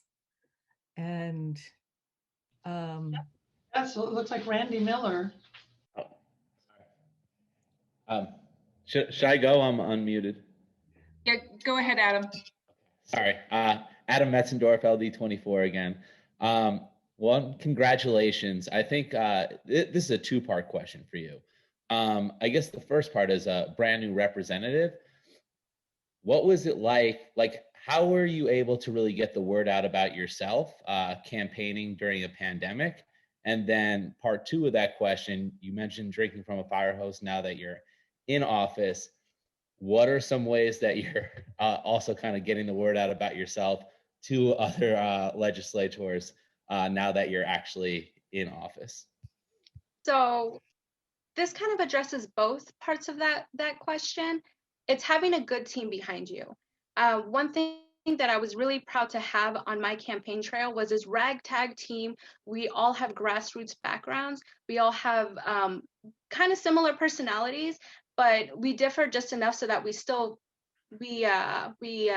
meshed very well. And we were just all so passionate about the same things that working sometimes felt kind of fun. And so that made it a little bit easier on those very stressful days when we were up till 2, 3 in the morning, whether it was lit dropping or whatever we were doing. But being a new individual, I've been politically involved for years now, but having no name recognition and everything, just having this really awesome team behind me, Representative Salmon, Senator Mendez, and just like my campaign manager, really dedicated volunteers. These individuals were all just so invested in our community. And so one thing that I've always loved about my seatmates is how well they connect to our constituents. It really hurt when the pandemic started for many reasons. But one thing that really hurt is I actually was their campaign manager prior to being their seatmate. And one thing that I loved and respected about them is their dedication going door to door and having in-person conversations. So whenever the pandemic started, obviously we stopped all of that and kind of changed how we were approaching individuals. But one thing I did, I would spend 11, 12 hours a day on the phone. 8 a.m. in the morning, I would get on the phone and start calling people nonstop all day and having really in-depth conversations. And then I would go until 8 at night. And I would kind of take breaks here and there and stretch, but I would just keep going as much as possible. If I was at the fire station, I would tell my guys, sayonara, and I would go in another room privately. And I would keep making phone calls because that's how important reaching voters was to me. And that's how I want to say in 1 week alone, we made, just a couple of us, we made thousands of calls because we were just going nonstop. And so that's just really connecting with the community and getting my voice out. Another thing that I did, I sent a letter. I took the time, a few days, to write a really personal letter about who I am as a person, what my story is, and why I'm running for office. And I put my personal information on there. Not that I recommend that, but that's what I did. And so all of these individuals started emailing me, they started calling me, and they started talking to me about their concerns. So what I did is I just put the ball in their court and said, hey, I'm here. This is what I'm about. Please reach out to me because I want to learn more. And I want to learn how I can be a better legislator for all of you. So that's what I did. I just talked to as many people in as many different forms as possible. And then now in the legislature, I still have an awesome team, but I also have wonderful individuals on here. I had a small, cool little interview, and I told Representative Longdon, one of the most wonderful things that I've experienced coming into the House is the kindness that other representatives have. Their willingness to share insider secrets or whatever you want to call them, just kind of, the day-to-days of the legislature, congratulating me on my first floor vote, and just little things like that. Or giving me tips on, hey, maybe you should try this, and just having people who are experienced in different areas. Like, for example, Monday I'll be doing a press release, and for one of the bills that I'm dropping, and so I've had help with that with our press. I'm not sure what you would call them, press team, but it's working with individuals who are experienced with that. And but yeah, it's just having a good team of people behind you, and that's where that dedication and that resiliency that I talked about earlier is so important. It's because if you have people like that next to you, it makes everything look so much clearer and so much more attainable. So, and that's I've done my absolute best. I suck at social media. That's one thing I do have to get better at. But otherwise, it's just talking one-on-one to people, like coming to events like this, emailing people back, calling them back. But those are kind of my go-tos. But yeah. That's great. Thank you. Was there another question, or? There was another question that was put into chat by Elaine. She wanted to know what were the biggest issues that brought you to the legislature? 100% healthcare. That just, I've been working as a paramedic. This is my 4th year. I've been in emergency medical services for 7 years now, and just literally being being a first responder, to the aftermath of gun violence, just people not having access to healthcare. I recently talked in another interview about this patient that I had who was in a diabetic crisis, and what he did when we responded is he apologized to us. Because he had been rationing his medications. He could not afford to pay for his medications and to also pay for his food. And so stories like that, just seeing the struggles that people were having, and then seeing that sometimes people could no longer fight for themselves, fight for the issues that were important to them. And so for me, I was really motivated through my job in paramedicine to just speak up for those individuals. And that was one of the biggest issues. And then a few years ago, I got involved as a union shop steward, and just having to fight so that I'm protected as an employee too, especially during a pandemic, and pushing myself to learn more about different labor issues and how we can support people and their families. That was another big issue to me that kind of pushed me to run for office. And I could honestly go on and on, but really it was my work as a paramedic that I finally had to say enough is enough. And Athena and Juan have actually been good friends of mine for years now. And one thing that I got sick of doing is calling them and crying about another horrible call that I had, about another horrible home that I had to go into and say, these people don't have this. Like, why isn't anybody doing anything about this? So it finally got to the point where it's like, you know what? Sometimes no one's going to fight for the things that you want to. No one's going to fight for the changes in the world better than you will sometimes. And so that's why I decided to run for office.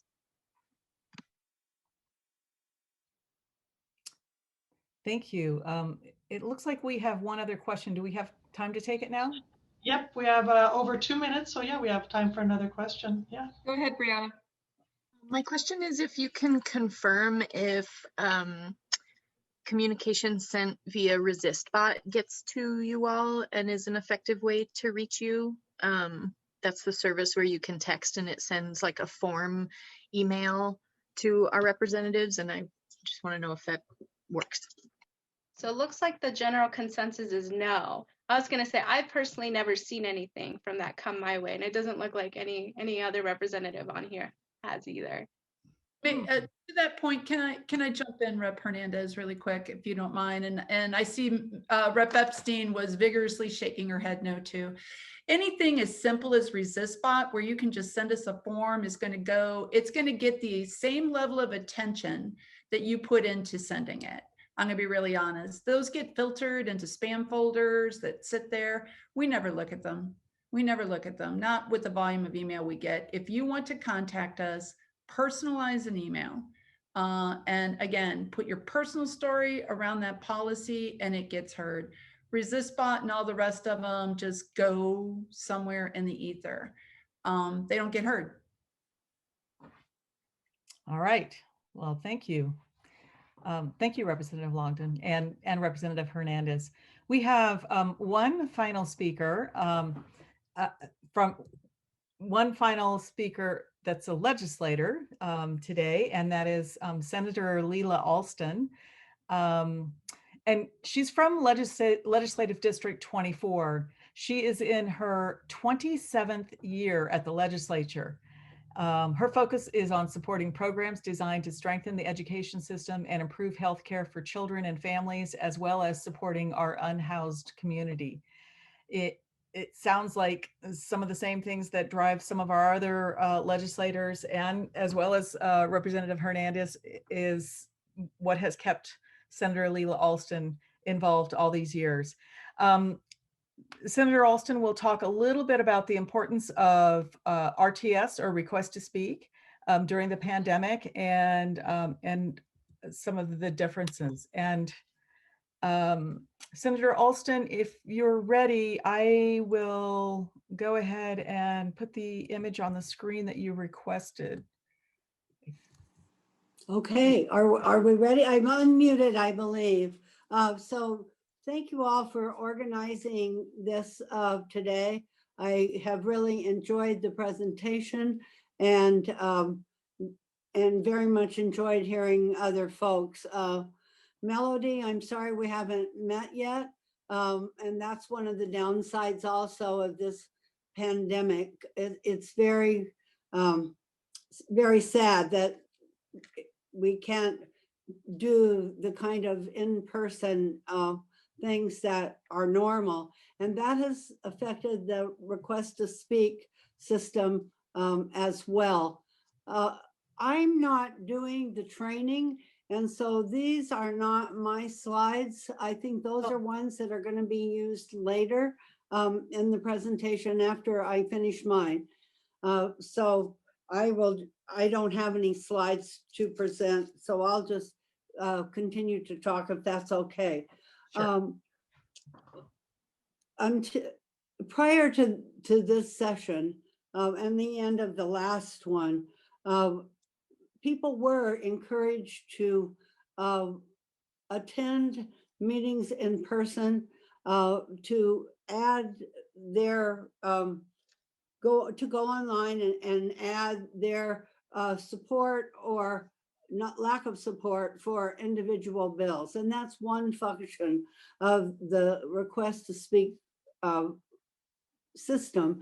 And I think that you've heard from several legislators today about how important it is, both the volume and the individuals, because as someone spoke earlier, you know, we can look at those names and they are presented to us, and pick out individuals we know who are subject matter experts or community volunteers or activists, and we can really rely on certain individuals that we know have a handle on this information and have the right policy side of it, if you will. In the past, prior to this session, individuals were encouraged to come to the legislature and sit in our committee rooms and sign in right there that day and ask to speak on a particular bill. They fill out a little form and hand it up to the chairman. They'd have these little papers they'd go through. And even when there were people in the audience who suddenly had an aha moment that they wanted to add their 2 cents about whatever the issue was, they were frequently invited to come on up, say your piece, and then you can fill out that form later. Well, that's changed dramatically, as we all know. There are, you have to be very careful right now about watching those agendas because you have, as it turns out, you have to respond to the committee itself where the bill is being heard. And there's information at the end on the first page of each agenda that tells you where to send your email. And that is if you want to weigh in publicly through a virtual platform to speak. And it is said here that you're only allowed to weigh in virtually, but it's interesting that some favorites have been allowed to come in and present in person if the chairman allows it. And I had the unfortunate job of weighing in on one chairman early because he was bringing in a couple of his favorite people actually into the committee room. And that was against the rules. You have to respond to the committee with that email that's on the agenda. If it's for the Senate, you have to respond by 9 p.m., 24 hours prior to the committee beginning. And so if it's a Monday committee, you have to respond on Friday before 9 p.m. And the House is 24 hours. So there's that little bit of difference.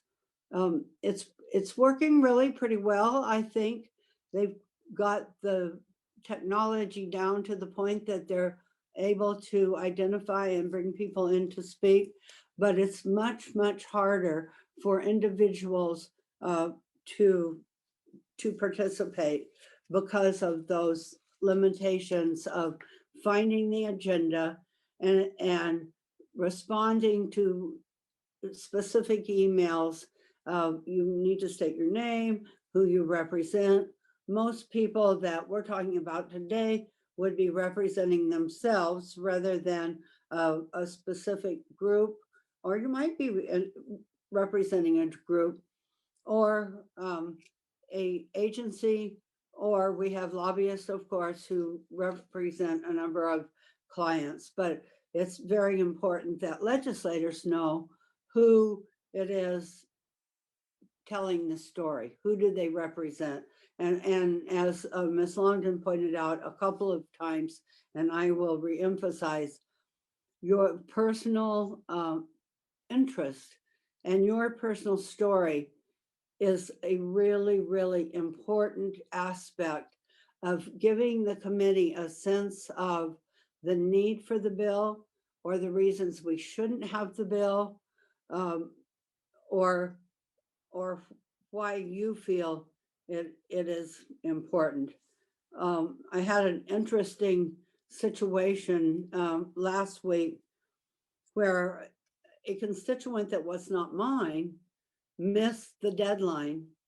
And generally, she and I are not on the same side of an issue, but it turned out that she and I were in the same position of this particular bill.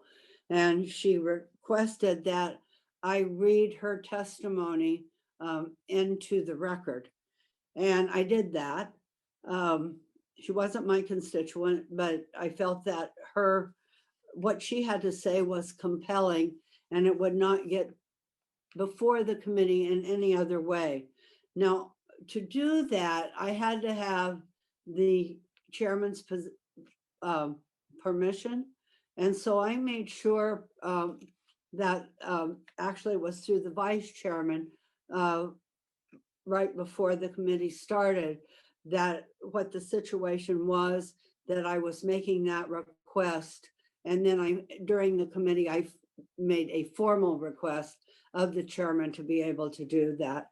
So that goes back to some of the conversation earlier in this program about what if your representative is unresponsive to you? Can you or should you go to others? Yes, of course you should, because the power of the group is very, very important. And as someone else mentioned again earlier, the Red for Ed situation was one of the most remarkable things that I have ever seen.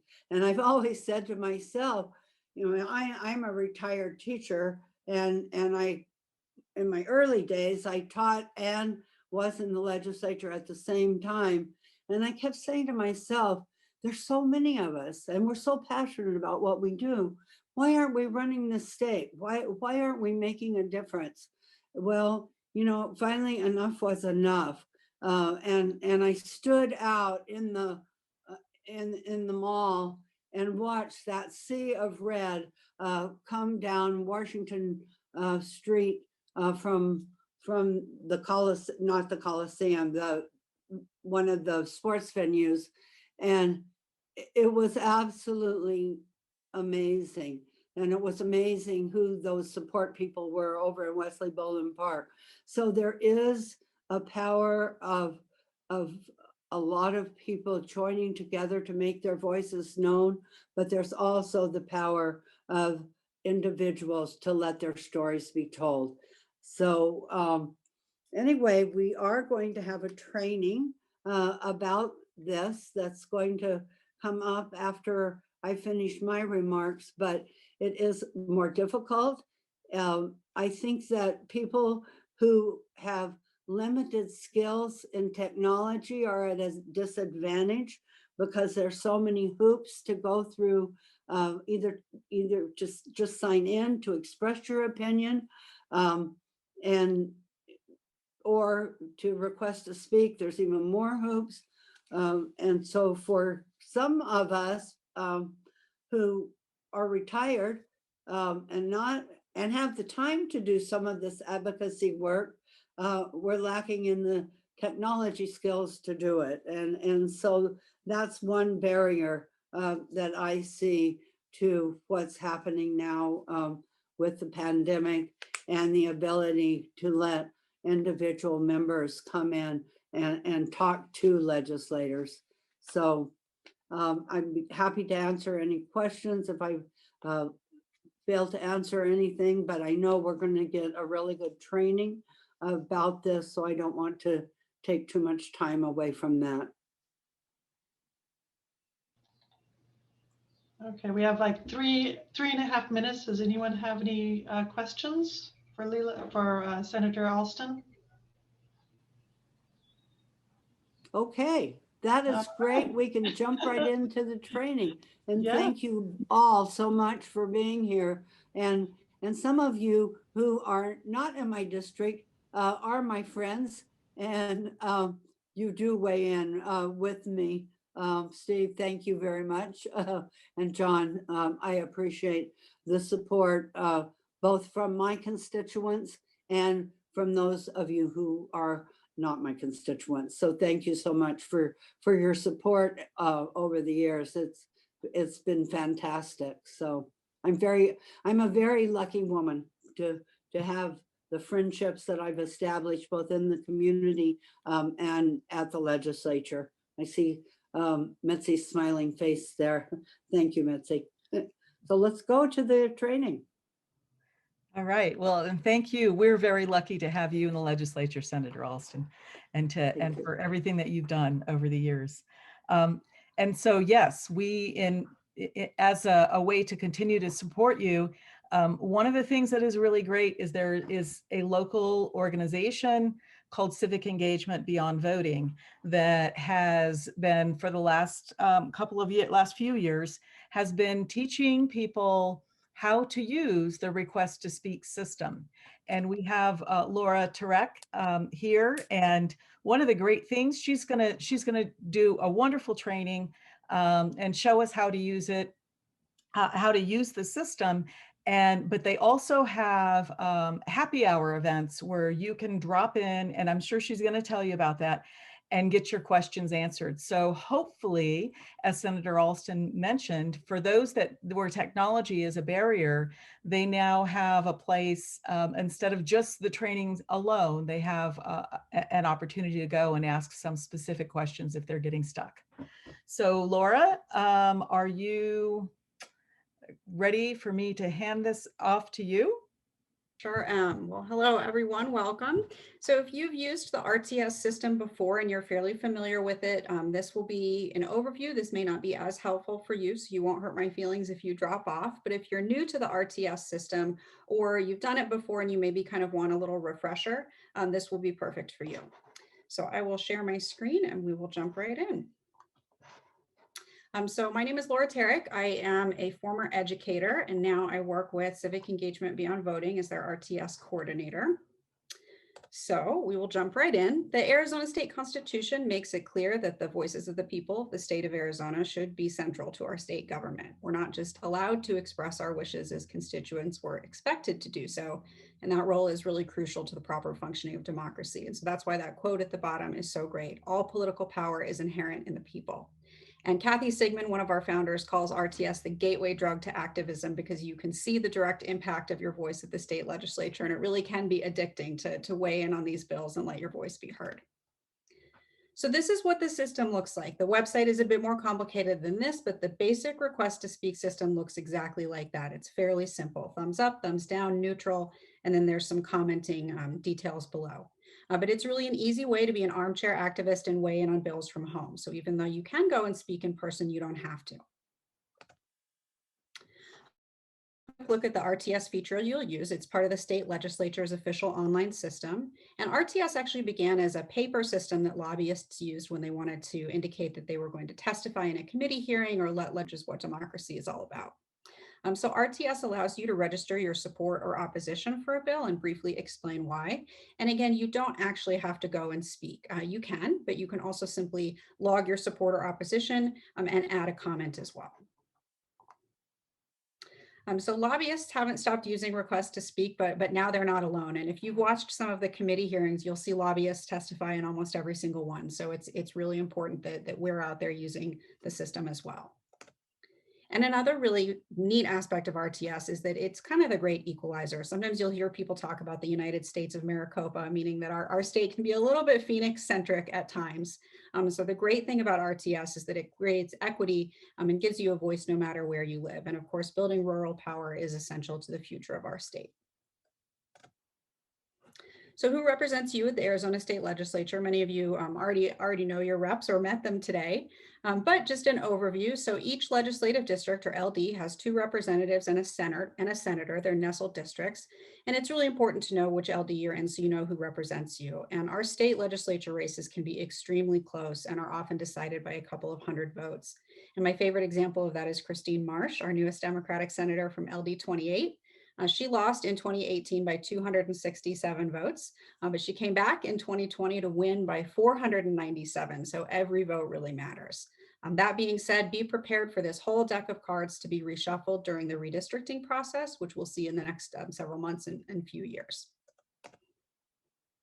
So this is what the state legislature looks like, the state legislature website. And you'll see up at the top here, here's where you'll be able to find your House or state Senate or House representatives. You would just hover over this and click right on the members, and then you would scroll down to your LD, since the members do go in alphabetical order, not necessarily by legislative district.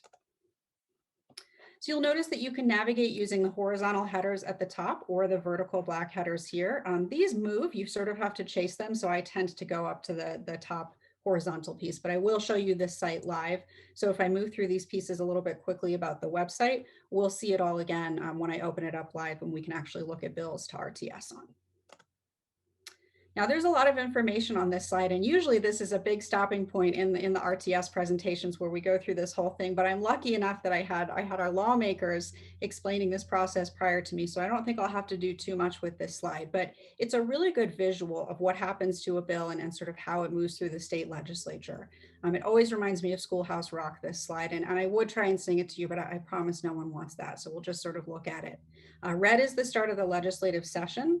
Gray boxes represent stopping points along a bill's path, and those blue bubbles, those are the such important pieces. Those are our opportunities to weigh in and let lawmakers know and the governor know sort of what we're thinking on bills. So RTS comes in when bills are in committee. You'll see that right here. And that's the prime time to comment with the RTS system, although you can weigh your opposition or support for a bill mostly at any point. So we won't spend too much time on this since our lawmakers covered it so well. So now that you've seen the process of how the bill becomes a law, we'll look at the RTS system so you can see what it actually looks like. So where we find it is on the Arizona State Legislature homepage. You can get to it two ways, either these horizontal headers here under legislative information, or this vertical header here, request to speak. There are also tabs for the committees and for bills. That's very helpful information. And then the Arizona Capitol Television is where you can watch those committee hearings and other things like that. So it's a ton of information on this site. It really is a great site. So if you don't have an RTS account, what you'll need to do is register for one. And we don't have a chat box, but I believe there will be a way at some point, either in an email afterwards, to provide that link. Because you do have to register for your request to speak account actually at the Capitol. There are kiosks where that needs to be done. But the good news is that Civic Engagement Beyond Voting has runners who will go and do that for you. So all we have on our end that we need from you is a Google Doc with a little bit of information. So you would just be entering your information in a link with your name, email, things like that. And we'll send you an email with your temporary password and we'll get your account all set up for you. So the first time you sign in, you would need to put in that temporary password and go through that route.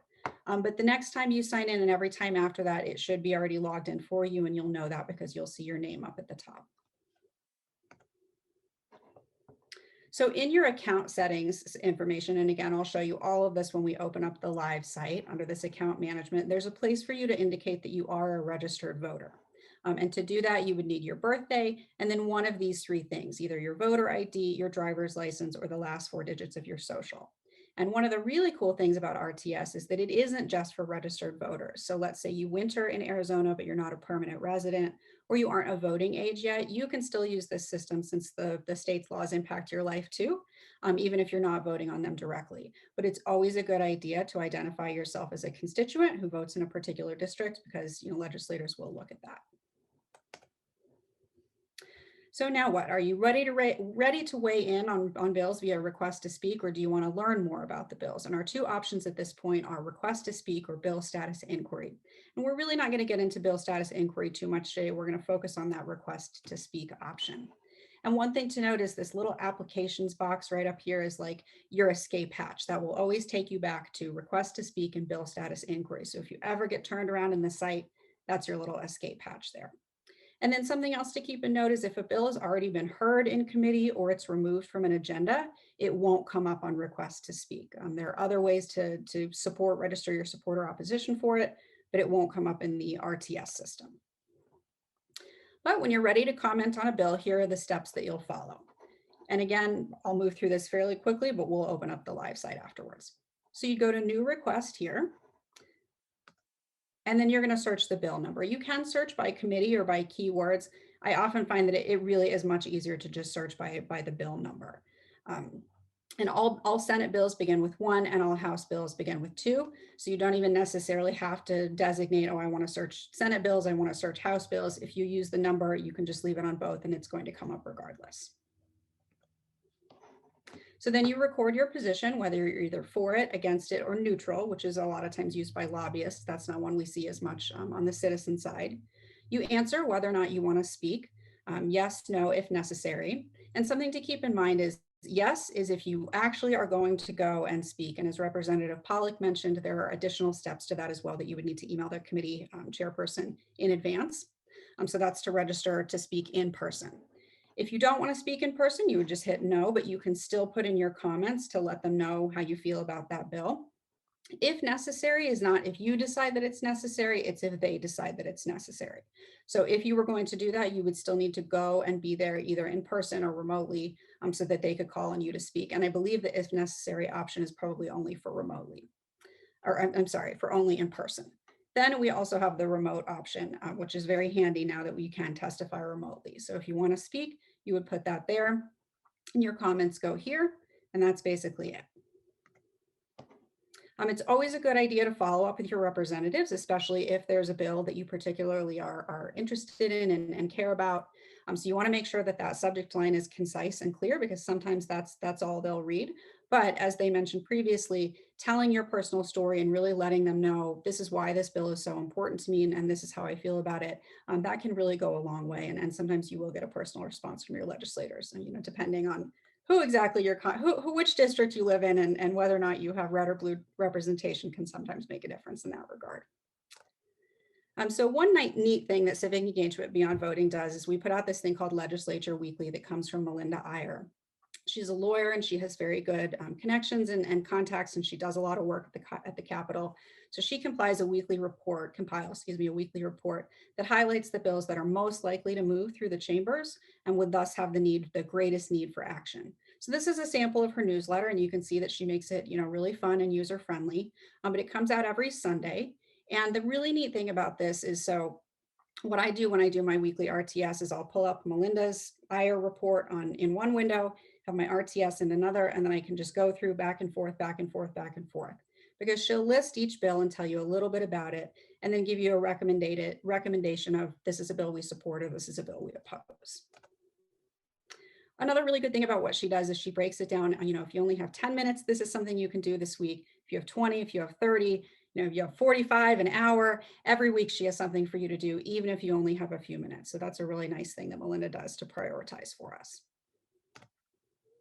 But we're not the only group that puts out these legislative weekly. SOS Arizona is a group that has some shared leadership with Civic Engagement Beyond Voting, even though we don't have a formal relationship. But I like to plug their newsletter as well, because they're going to be focused a lot on the education bills, whereas we're focused on general in addition to education. So the website is very, very good. It has a lot of resources on it. The frequently asked question section is very helpful for both requests to speak, and if you need to, say you forget your password or you need to contact the webmaster for some reason, it's available there for you. So Civic Engagement Beyond Voting, we recommend these 4 different ways that you get involved. 1, sign up for that Legislature Weekly update from Melinda Iyer that will tell you about the bills coming through and give you a recommended, support, oppose. Use the request to speak system. That's huge. A lot of times people sign up for an account and then don't always use it. I find that getting that Legislature Weekly report and just making a habit of doing it every Sunday is the best way to get into that regular habit of using requests to speak. But it helps to find a political action buddy. If you have someone within your legislative district or maybe in a different LD, you can get together and make it fun and make it something that you do together. And of course, get involved locally. You're already doing that by attending this legislative event, but you can also go to indivisible groups. They run a lot of different civic engagement things, or become a precinct committee person. I know many of you are, but there are a lot of different ways to get involved. So I'll pause there and open up the live site so we can actually see what it looks like to RTS. And let me go to that. Laura, do you have time to take a question from Thomas? Sure, absolutely. Okay.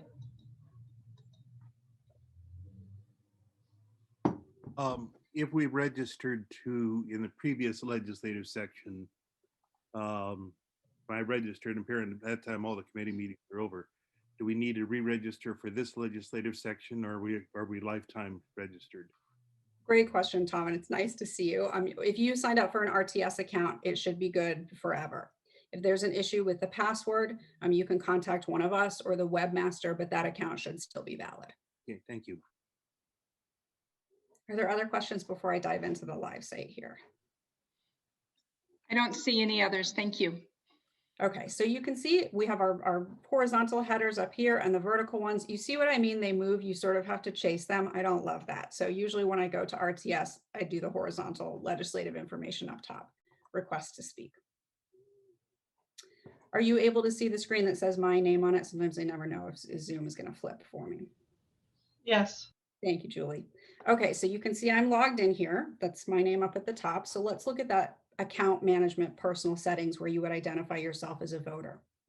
So you click into that. If you have to reset your password for some reason, or if you're signing on for the very first time with our temporary password, this is where you change it. The update personal information is just right next to that. Now I've already done it. I've already identified myself as a registered voter, which is why I have this beautiful green bar here. But the slide that I showed you previously with the date of birth, voter ID, driver's license, etc., that would be right down here. You can also identify yourself as a lobbyist if you're going to be weighing in on bills as a registered lobbyist. But let's go to the request to speak system over here on the left. And I want to do a new request. That's how I'm going to tell them that I have something new to say. And the bill that I want to RTS on today is 1531. So I could search by the House or the Senate, but like I said, really the easiest thing is to know the bill number, because then you won't even have to fuss with any of that. So all of our Senate bills start with 1, and the one I'm looking at is 1531. This is from LD 17's own JD Mesnard. And this is going to put hurdles in the ballot initiative process. They're big mad that Prop 208 passed. They're not really happy about that, and they want to kneecap that funding. So they're doing a lot of different things both to do that and to make it harder for ballot initiatives to get on the ballot in the first place. So that's what this bill does. So it comes up here. If for some reason it doesn't come up, that means it's been moved off of an agenda or it's already gone through committee and the RTS window is closed. So I'm going to add my request, and this will pop up the thumbs up, thumbs down screen. So I'm against this bill. I don't wish to go and speak on it, but I do have something to say. So I'm going to say I don't support or I don't support ballot initiatives, restrictions on ballot initiatives, we'll say that. One thing to keep in note, if I could spell ballot initiatives, is that this is public record. So, you know, sometimes we have those angry thoughts, or there's a bill that's really egregious that you just want to kind of get out all your frustration. This is maybe not the space for that. Since these sometimes will be read into public record, anyone can access this information. So it's best to be polite and persuasive. If you do have a personal story that you want to say, you know, hey, I'm a former educator, and that's why I'm against this voucher expansion bill, or, you know, I'm a mom of 3, I work in healthcare. Those are all great things to say. As the representatives were mentioning, anytime you can personalize it, that's gonna go a long way. So I would submit that, and I weighed in on that bill. Let me show you that process one more time with a different bill. I have another one. Let's see, 1405. Okay, here it is. Now, if I want to learn more about it, you can click into this, but that will take you into the bill status inquiry side of things, and it can get a little bit complicated.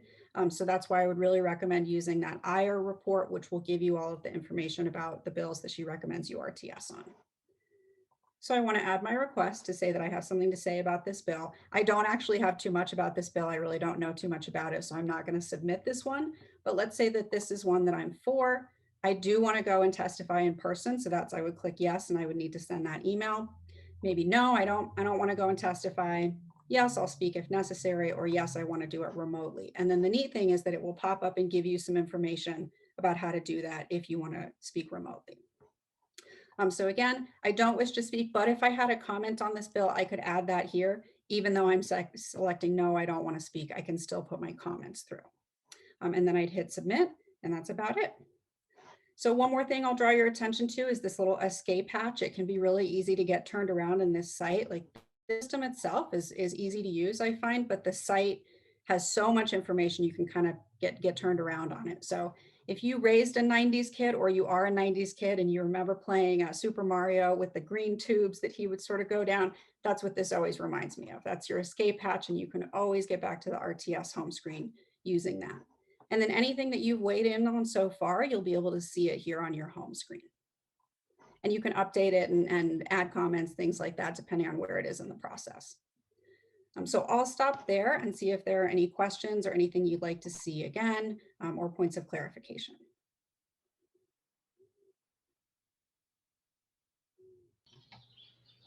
It looks like Lisa from, oh, sorry, go ahead. I have Lisa from LD 18 wants to speak. Hi. I'd like you to please clarify if you're a new user of RTS and you need to sign up. I'm disabled, so I'm not hoofing it down to the Capitol any more than I have to. So what's this whole thing with runners, and are you concerned that that stipulation violates the ADA? Thank you, Lisa, for bringing that up. That's a good point to clarify. So you don't have to go down to the Capitol, even though the accounts themselves have to be registered at the Capitol. We do that for you. So all you would need to do is we have a Google Doc, so a Google form that you would be able to submit your information on, and then everything else is taken care of for you. The next step would be you'll get an email saying your RTS account is ready. Here's your temporary password. And as far as the ADA compliance on that, I believe as long as you have like a reader system or things like that for your email, then it wouldn't be anything physical that you would need to register right down at the Capitol. So even though the accounts themselves have to be made there, we do that for you based on information you give us. Does that clarify? Okay. Randy, you can unmute. Yeah, I just wanted to point out, I don't know if you can bring up the site real quick again. I ran into this issue when I was trying to do information or request to speak for 1175. If you go to the new request again, the issue is that if you go to the committee section, like the drop down, they have the same committee in there twice. Those two right there, the and the and. Mm-hmm. And they won't show up under those committees at all if you search for that bill number, because whoever put in the stuff in the RTS on the back end didn't put it with the right committee name, even though they're the same committee. So like you said, it's best just to have the actual number so that you don't have to deal with the committees at all, because otherwise it can get confusing. Same thing with Health and Human Services and the standing committees down there. There's two of them, and they won't put them under both committees. Yeah, thank you, Randy. Agreed. It has this little picadillo sometimes in the site. It's little finicky things that you just kind of have to work around. Another one of those is that this is not a great system for mobile use. I've heard you can do it. I've tried myself and not had very good success at all. So I strongly recommend doing this on a laptop or a desktop. But thank you, Randy. It really is easiest to search by bill number if you have that. Or while you're in that screen, Elaine is wondering if you could show the escape hatch again. Absolutely. Up on the upper right, this application. Let me show you what it looks like when you get turned around though first, because this happens to me all the time. And there'll be a bunch of stuff on the left-hand side and you're, moving through and now you're seeing all kinds of alerts. It is easy to get turned around in this site. So the upper right-hand corner will always be your escape hatch. It's very simple. The only two options it gives you are request to speak and bill status inquiry. And we want to go back to request to speak. One thing I do want to show you in bill status inquiry, though, is Bill 1452.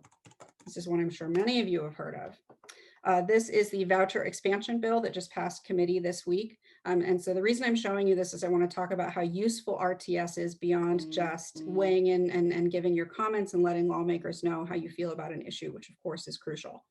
But we can package these into media as well and use this to let the media know this is what's happening at the state legislature. So you can look and see how many people have weighed in for a bill. So you see, this is how many people are in support of this bill. Seems like a lot. Let's look at how many folks are against.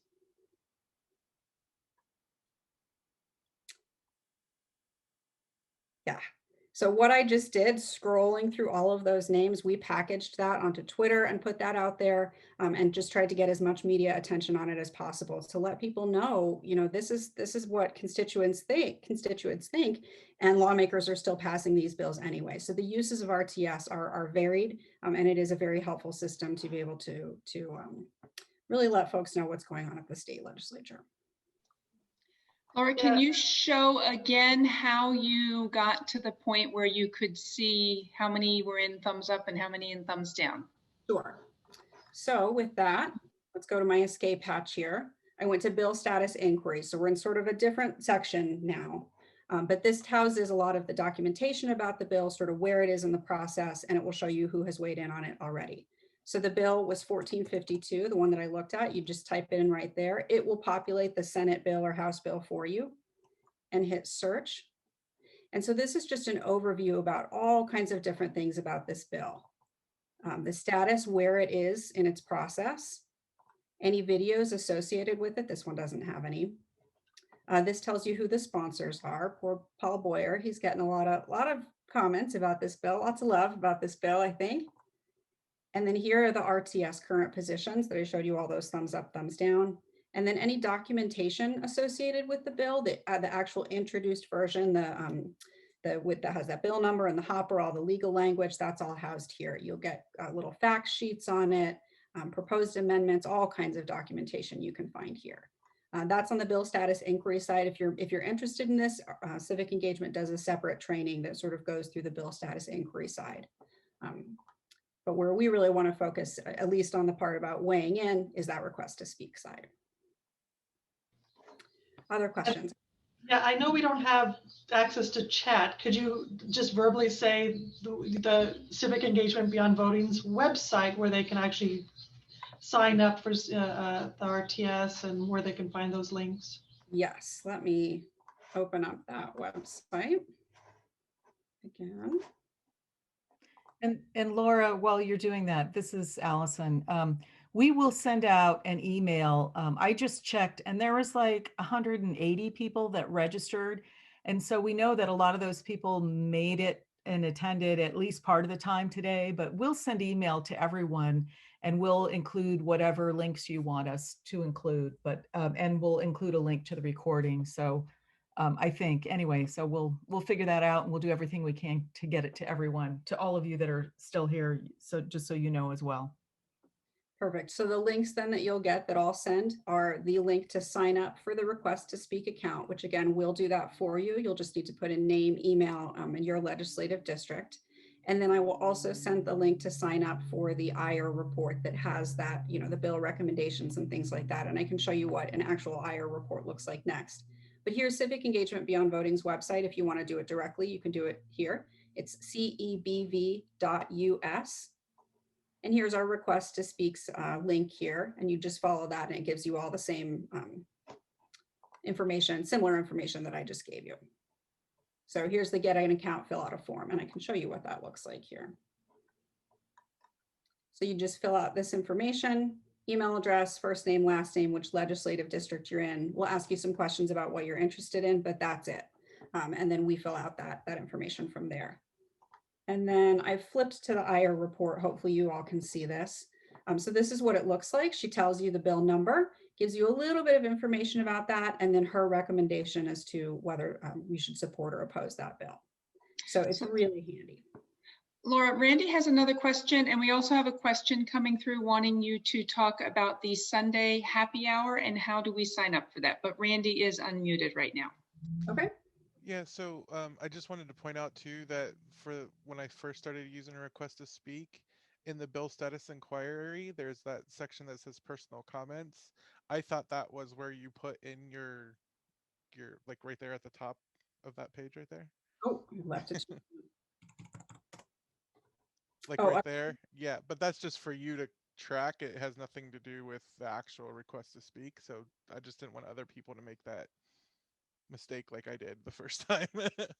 Yeah, you can set up all kinds of personal notes and alerts for you so you can know when bills are moving throughout the process, or so you remember what it is if you're RTSing on a lot of bills. But yes, thank you, Randy. That's not the place to add those comments. You would do that from the request to speak side. Yep. And then the question was about the Sunday happy hour. So that's the other link that I will send you. I just wrote that down so I don't forget. So every Sunday from 4 to 6 p.m., Civic Engagement Beyond Voting does happy hours. You don't have to stay that whole time. You can pop in and out. And it's really neat because we try to have something at every hour. So 4 o'clock, 4:35, and so on. So we'll have lawmakers come on and tell us about particular bills that they're working on or just sort of what's happening at the legislature. We usually have someone from the independent redistricting committee or who's watching that for us, not someone actually on the committee. She'll come and talk about what's happening with redistricting. So that's very helpful information. And the really great thing is if you're new to RTS or you've done it, but feel like you'd like some additional support, We have trainers there. They can take you into breakout rooms. It's typically about 4 to 5 people per trainer, and they can walk you through every step of doing your request to speak actions for the week. So we're there to offer as much support as we can through this system. Are there other things that I can show on the site or questions that I can answer about civic engagement beyond voting, the system? I'm not seeing any more questions now. You're welcome to put a question in the chat. I will ask it for you, or you can raise your hand.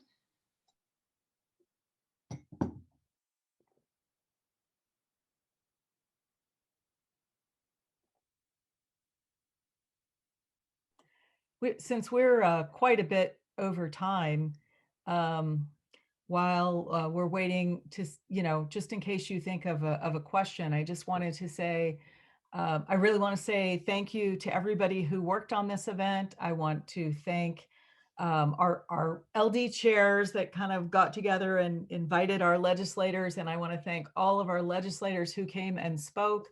And I really want to thank all of you who came and attended this event. It certainly was an awful lot of information. I hope that you found it very useful. And we did promise one thing at the beginning, and that was to raffle off a t-shirt. And not sure how we're going to do this, but we have Julie's gonna do a random number generator, and I'm going to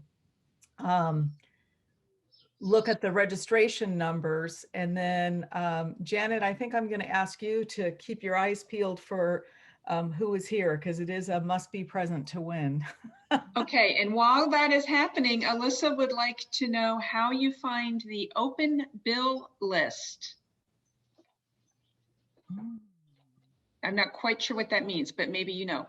To be honest, I'm not totally sure either. What I would recommend, honestly, for that, let me share my screen again, is looking through the agendas to see what's coming.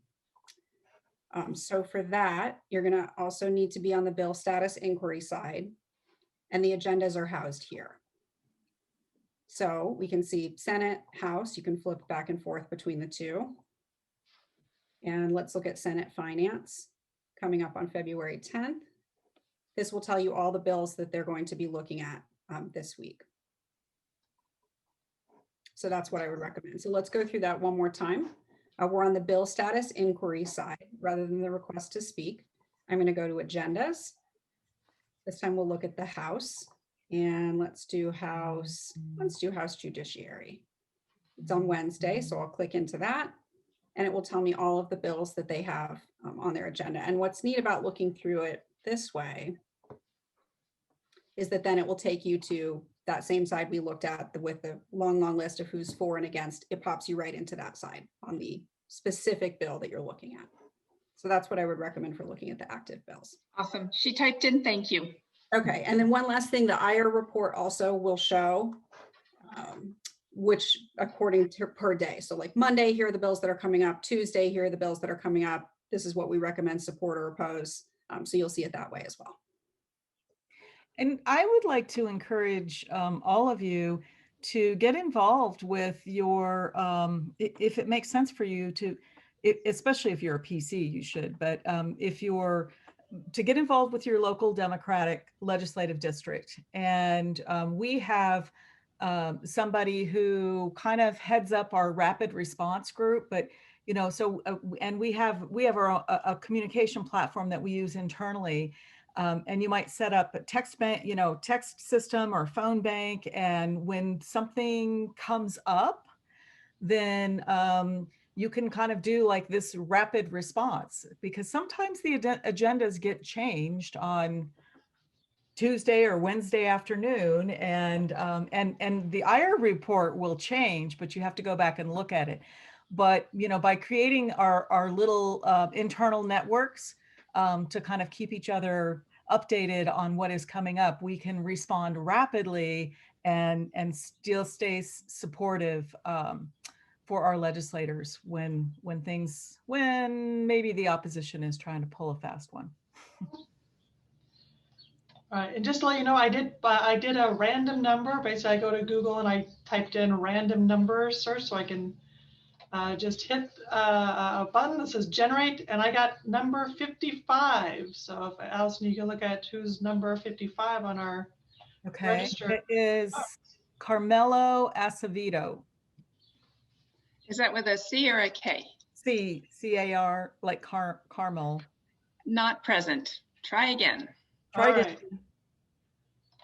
Okay, so I have 152. Who's number 152? 152 is Renee Newman. Is Renee He also has logged off. Oh. Okay, number 63. Number 63. Joanna Scheffler. Joanna is here. I'm going to unmute you, Joanna. Wonderful. Hi. Hello. All right, wonderful. Yeah, if you want to, I will need your address somehow. And what LD are you in? 26. You're in my LD. Hello, I'm your chair. Hello. So I'm going to write your name down. And if you want to email me, do you want to email me? Would that be the best way to do that? That would be fine, unless you want me to, I could send you a direct message if you're available in this. Oh yeah, yes, I am. Some people don't have access to the chat. So if you want to just direct message me your address, that'd be wonderful. Right. Wow, Yes. I never won this kind of thing. Congratulations. This is an official Arizona for Biden Harris t-shirt. So congratulations. Yes. And it's LD 26. Yay. Well, this is excellent. And this has been a great workshop. Oh, thank you. Thanks for coming. I keep trying to start the RTS process and then I just kind of don't finish. So this is good incentive. That's great. Okay, I just let you know I do have your address. So go ahead, Allison. You can. Okay. Yeah, as long as you two can connect with each other and you can make sure and get her t-shirt, Julie. Thank you. That is really great. One last thing, Joanna, if you can pop in your phone number as well. Okay. So thank you. I will do that. So yes, and I apologize that everybody doesn't have the ability to chat, but if you do, any feedback would be appreciated, or if you do have a suggestion for an additional workshop, maybe we can do another one in the future. I hope that this was very helpful to you and met some of your needs, answered some of your curious questions. And again, I thank you all for joining us today. So is there anything else, Janet? Anybody else have a question or? We are all clear in chat. We are all caught up. Oh, thank you so much, Janet, for helping. Janet is one of the vice chairs here in LD 18. Thanks for helping with everything today, Janet. And again, to everybody who attended, thank you very much. And I hope you have a wonderful rest of your weekend.